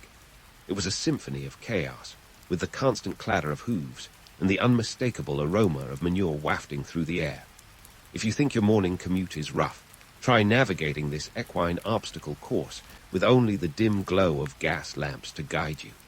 In this environment of poverty and pestilence, urban legends found fertile ground. Stories of a shadowy figure prowling the fog-shrouded streets struck a chord in a community already teetering on the edge. The myth of Jack the Ripper, the archetypal boogeyman of the London slums, was born out of a unique blend of fear, curiosity, and the human penchant for storytelling. But those tales tell us just as much about the people who lived in White-Capel as they do about the killer himself. Political tensions added another layer of complexity. The East End was a hotbed of radical politics, with anarchists and socialists stirring the pot in pubs and meeting halls. The area was a powder keg, and the Ripper's murders were the match that set the city ablaze with anxiety and speculation. Police incompetence, real or perceived, only fueled the fire. The Metropolitan Police were seen as out of touch with the gritty realities of life in White-Capel, and their inability to catch the Ripper only deepened the chasm between them and the local community. Amidst all this, Jack the Ripper's legend grew not just because of the gruesomeness of his crimes, but also because of the media frenzy they sparked.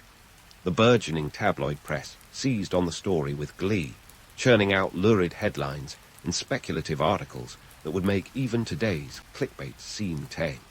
The public devoured these sensational accounts, feeding a macabre fascination that has persisted for over a century. So there you have it, a grimy, bustling, tension-filled cityscape, ripe for rumors, ripe for fear, and ripe for the nightmarish infamy of Jack the Ripper to take root. While the details of his identity remain one of history's most tantalizing mysteries, the world he haunted was all too real. Stay tuned as we delve deeper into the dark alleyways and shadowy corners of this chilling tale, where history and horror intertwine like smoke in a London fog. The grimy streets of White-Capel might have been ripe for the legend of Jack the Ripper, but behind the fog and fear there was a darker, factual tale of 5 women whose lives ended in brutality and mystery. These women, often referred to as the canonical 5, were real people with real stories, reduced to mere footnotes in the mythos of the Ripper. First on this grim roster was Mary Ann Nichols, who met her untimely end on August 31, 1888. Her life, like many in White-Capel, was marked by hardship and poverty. Nichols was found in Buck's Row with her throat slashed and abdomen mutilated, a horrific scene that would become the Ripper's signature. This was no ordinary crime scene. It was a canvas of terror that caught the public's morbid imagination and ensured the Ripper's place in infamy. Then came Annie Chapman, found in the early hours of September 8th in the backyard of 29 Hanbury Street. Chapman's life wasn't much different from Nichols. Both women struggled with alcoholism and lived in the poorest conditions. Her murder was even more grotesque, with organs removed and displayed, a grim calling card for the press and public to dissect. The police, already scrambling, were thrust into chaos, desperately trying to piece together evidence with all the finesse of a blindfolded jigsaw puzzle enthusiast. Elizabeth Stride, discovered on September 30th, added another layer to the Ripper's bloody tapestry. Unlike the others, Stride's body bore only a slashed throat, leading some to believe the killer was interrupted. That very night, Catherine Eddowes was found in Mitre Square with the by now familiar mutilations. The proximity of these murders only intensified the hysteria, upping the ante for the police, who were now under immense pressure to catch this phantom menace. Mary Jane Kelly, the youngest and last of the canonical victims, met her fate on November 9th within the confines of her own room in Miller's Court. Her murder was by far the most gruesome, a fact that only fueled the tabloids' insatiable appetite for the macabre. The police, with their rudimentary forensic methods and limited resources, were outmatched, their efforts akin to using a magnifying glass to find a ghost in the fog. Now, let's talk about the Victorian detectives who tackled this case with all the competence of a slapstick comedy troupe. If you think modern police dramas overdo it with the bumbling cop trope, Victorian London was the original. The Metropolitan Police were led by Sir Charles Warren, a man who, despite his military background, was about as adept at solving murders as a fish is at climbing trees. He was criticized for being more interested in maintaining public order than actually solving the crimes. The investigation was marred by a series of blunders that would make even the most patient detective facepalm. There was the infamous Dear Boss letter, signed Jack the Ripper, which was likely a hoax, but nevertheless sent the city into a tizzy and inspired thousands of copycat letters. The police, overwhelmed by this deluge of dubious correspondence, were paralyzed by what amounted to a Victorian email scam. Let's not forget the From Hell letter, accompanied by half a human kidney, supposedly from Catherine Eddowes. This gruesome package was sent to George Lusk of the Whitechapel Vigilance Committee, a citizens' group formed out of frustration with police ineptitude. Yet even with such chilling evidence, the Ripper continued to elude capture, slipping through the fingers of the law like sand through a sieve. While the detectives fumbled, the press had a field day. Newspapers were the social media of the time, and the Ripper story was clickbait gold. Headlines screamed tales of terror, each more sensational than the last, turning Jack into a celebrity of sorts, a Victorian-era rock star of murder. The media frenzy was fueled by a public eager for distraction from their own dreary lives, and the story of a mysterious killer prowling the foggy streets provided just that. And let's not ignore the economic and social factors at play. The police, operating on shoestring budgets, were ill-equipped to handle the crisis. Their resources were as thin as the gruel served in a Dickensian workhouse, and their public relations efforts were about as effective as a teapot made of chocolate. As panic spread, so did the criticism of the police, who were accused of being more interested in protecting the establishment than the lives of Whitechapel's most vulnerable. The myth of Jack the Ripper has endured because it taps into our primal fears, the unknown predator lurking in the shadows, the monster with no face. But it's also a myth that, when examined closely, reveals the stark realities of Victorian society, the yawning chasm between rich and poor, the inadequacies of a fledgling police force, and the power of the press to shape public perception. As we peel back the layers of this legend, we find a story not just about a killer, but about a society in turmoil, a city on the brink, and the very human need to find meaning in chaos.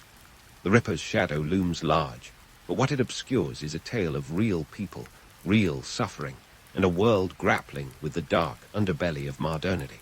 So as we move forward into the murky depths of this historical saga, keep in mind that the legend is just the tip of the iceberg. Beneath the surface lies a rich tapestry of human drama, societal challenges, and the enduring mystery that is Jack the Ripper. Stay tuned as we continue to unravel this chilling tale, where history and horror walk hand in hand through the fog-shrouded streets of Victorian London. And so, as we wade deeper into the murky waters of Victorian London, let's turn our gaze to a key player in the Ripper saga, the ravenous media machine that turned Jack the Ripper into the era's most infamous anti-hero. Picture the Victorian press as a steam-powered social media platform, churning out ink-stained headlines with the same fervor as a modern-day tabloid.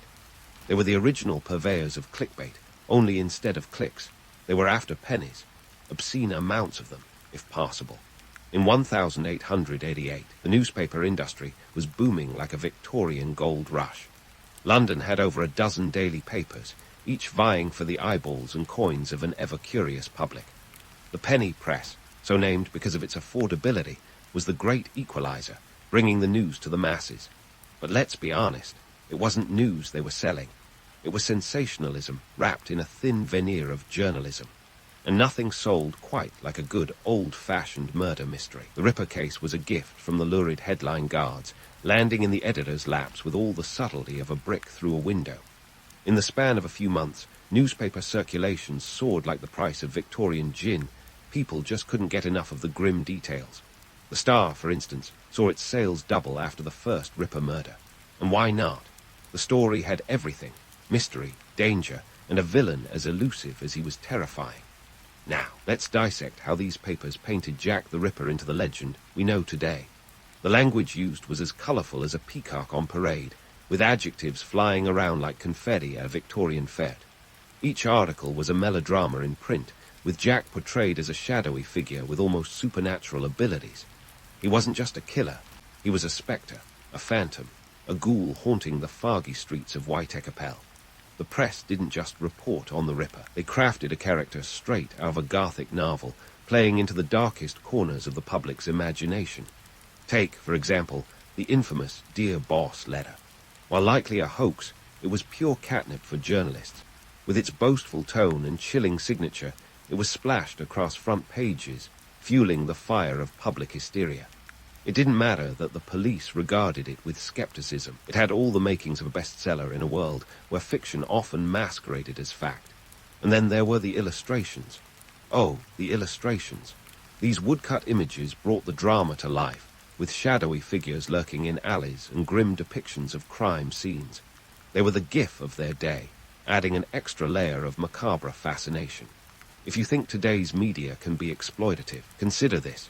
These images were so popular that one enterprising publisher even released a board game called The Whitecapel Murders, complete with gory details and a dash of Victorian gallows humour. But why, you might ask, did the public lap this up like a thirsty spaniel at a water bowl? Well, aside from the basic human instinct to rubberneck at disaster, there were deeper societal forces in play. The Ripper story was an escape, a grim fairy tale that allowed people to momentarily forget the harsh realities of their own lives.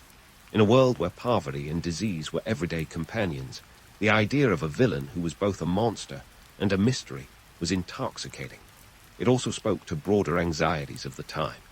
The late 19th century was an age of rapid change, with industrialization transforming society at a breakneck pace. Urbanization brought millions to cities like London, creating sprawling metropolises that were as alien as they were exciting.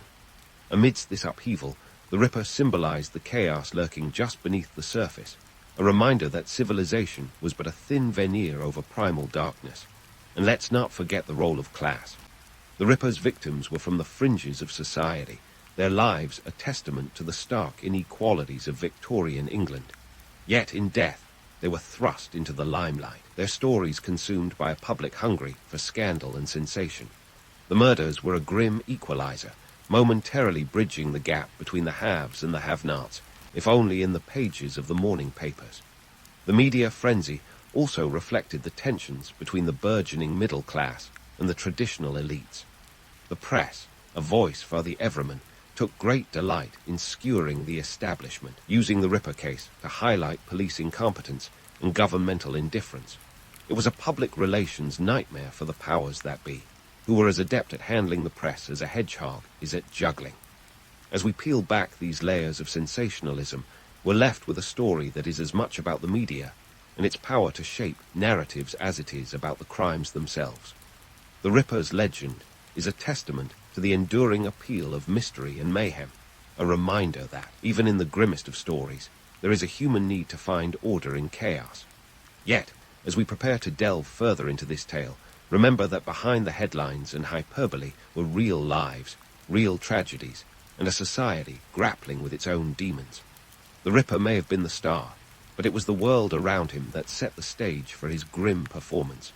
Stay with us as we continue to explore this shadowy world, where history and horror intertwine in a dance as old as time itself. As our tale unfolds, let's dive into the chaos of Victorian sleuthing and the wild parade of suspects who found themselves in the crosshairs of the Ripper investigation. Picture a circus of speculation, where everyone from a local butcher to the Duke of Clarence himself was fair game. It was like a real-life game of Clue, only instead of Colonel Mustard with the candlestick, we had Montague Droot with the unfortunate alibi. First up, let's address the royal-sized elephant in the room, Prince Albert Victor, Duke of Clarence and Avondale, or Eddie to his pals. Eddie was Queen Victoria's grandson, and a man whose social calendar seemed to clash with the Ripper's grisly timeline. Yet some theorists, with all the restraint of a tabloid editor on a caffeine high, insisted on linking him to the murders. Why? Because nothing spices up a murder mystery quite like a royal scandal. Throw in Eddie's rumoured sexual proclivities and mental instability, and voila, instant conspiracy theory fodder. Never mind that Eddie was likely in Scotland during the murders. Details like that are mere trifles when you're crafting a juicy narrative. Then there's Montague John Droot, a barrister and schoolteacher whose main crime seemed to be dying shortly after the last Ripper murder. Found floating in the Thames in December 1888, Droot was a convenient scapegoat for a police force desperate for closure. His demise coinciding with the end of the murders was enough to seal his posthumous infamy, despite the lack of any concrete evidence linking him to the crimes. Poor Droot was simply at the wrong place at the wrong time, or was it the wrong river at the wrong time? And what about Aaron Kosminski, a Polish barber and prime suspect in the eyes of Chief Inspector Donald Swanson? Kosminski, who suffered from mental illness, was committed to an asylum shortly after the murders. His supposed hatred of women and propensity for talking to himself made him a prime candidate in the eyes of the police.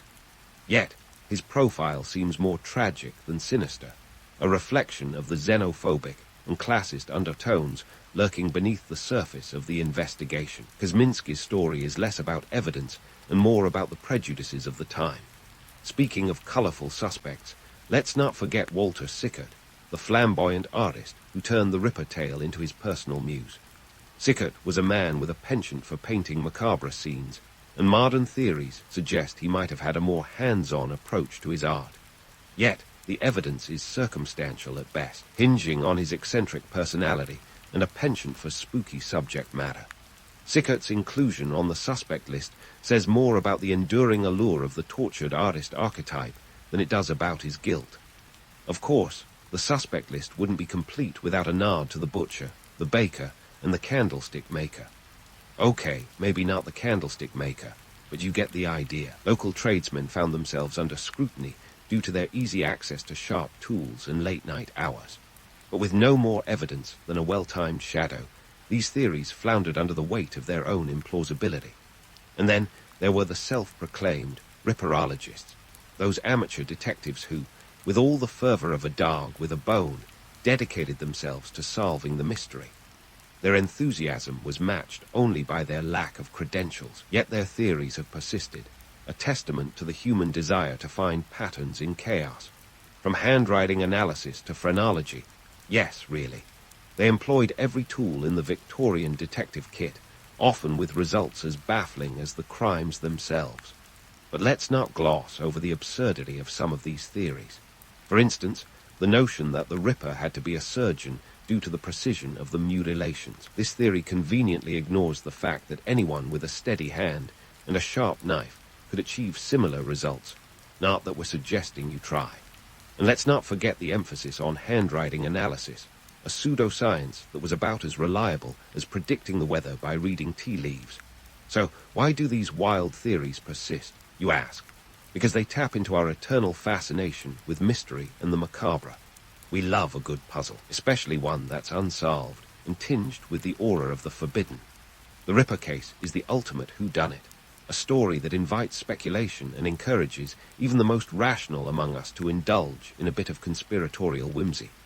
Moreover, these theories endure because they offer a glimpse into the social anxieties of the time, fear of the outsider, distrust of the elite, and the eternal battle between order and chaos.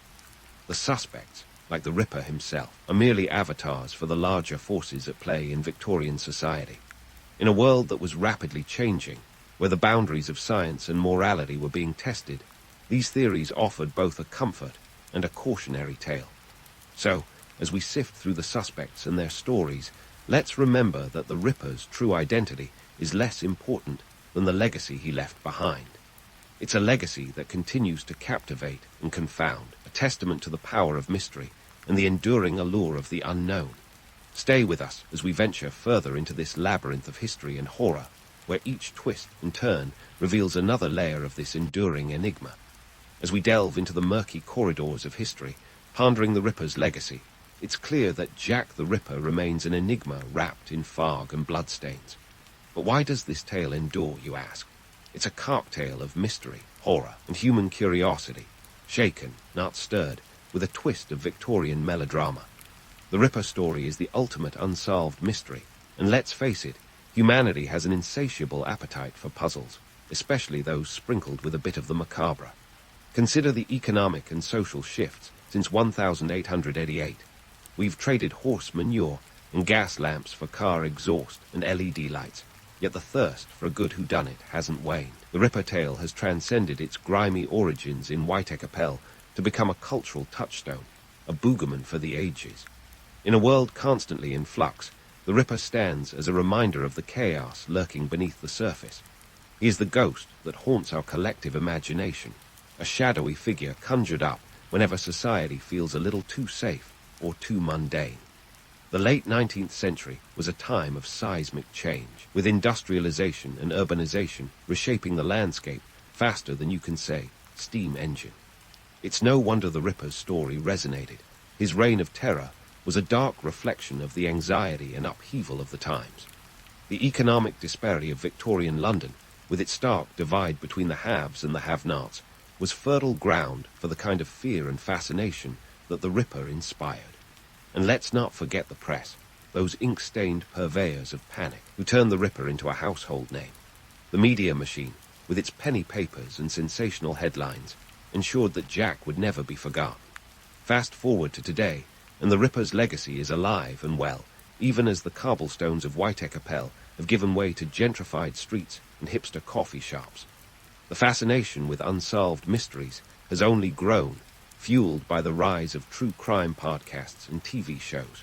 We're still captivated by the unknown, the unsolved, and the unfathomable. There's a certain thrill in the chase, an allure in the shadows that keeps us coming back for more. The Ripper is the original blueprint for every dark alleyway tale and every chilling what if that has followed. But why does this story continue to captivate? Perhaps it's because the Ripper represents the ultimate unknown. He is the embodiment of fear itself, a reminder that beneath the veneer of civilization lies something primal and untamed. In an age of information overload, where answers are but a Google search away, the Ripper remains a tantalizing question mark. He is the ghost story we tell ourselves when we want to feel a shiver down our spine, the monster under the bed when the lights go out. The Ripper's tale also speaks to the timeless themes of power and control. His victims, the canonical five, were women on the fringes of society, their lives dictated by the harsh realities of poverty and desperation. Their stories, often overshadowed by the myth of their killer, are stark reminders of the societal inequities that persist to this day. In examining the Ripper's legacy, we are forced to confront these uncomfortable truths, to acknowledge the dark underbelly of history that we so often prefer to ignore. As we conclude this exploration of Jack the Ripper's enduring legacy, let's take a moment to appreciate the irony. In death, the Ripper's victims have become immortalized, their stories retold time and again in books, films, and podcasts. They are no longer mere footnotes in a grisly tale, but central figures in a narrative that continues to unfold. The Ripper, meanwhile, remains a shadowy figure, his true identity forever lost to the mists of time. He is the ultimate anti-hero, a cultural boogeyman whose infamy serves as a grim reminder of the fragility of life and the allure of the unknown. So, as you close the book on this chapter of history, remember that the Ripper's tale is more than just a story of murder and mayhem. It is a reflection of the human condition, a testament to our fascination with the dark and mysterious. It is a story that will continue to captivate, intrigue, and haunt us, as long as there are questions without answers and shadows without light. Jack the Ripper may have eluded capture, but his legacy is firmly entrenched in the annals of history, a chilling reminder that some mysteries are destined to remain unsolved.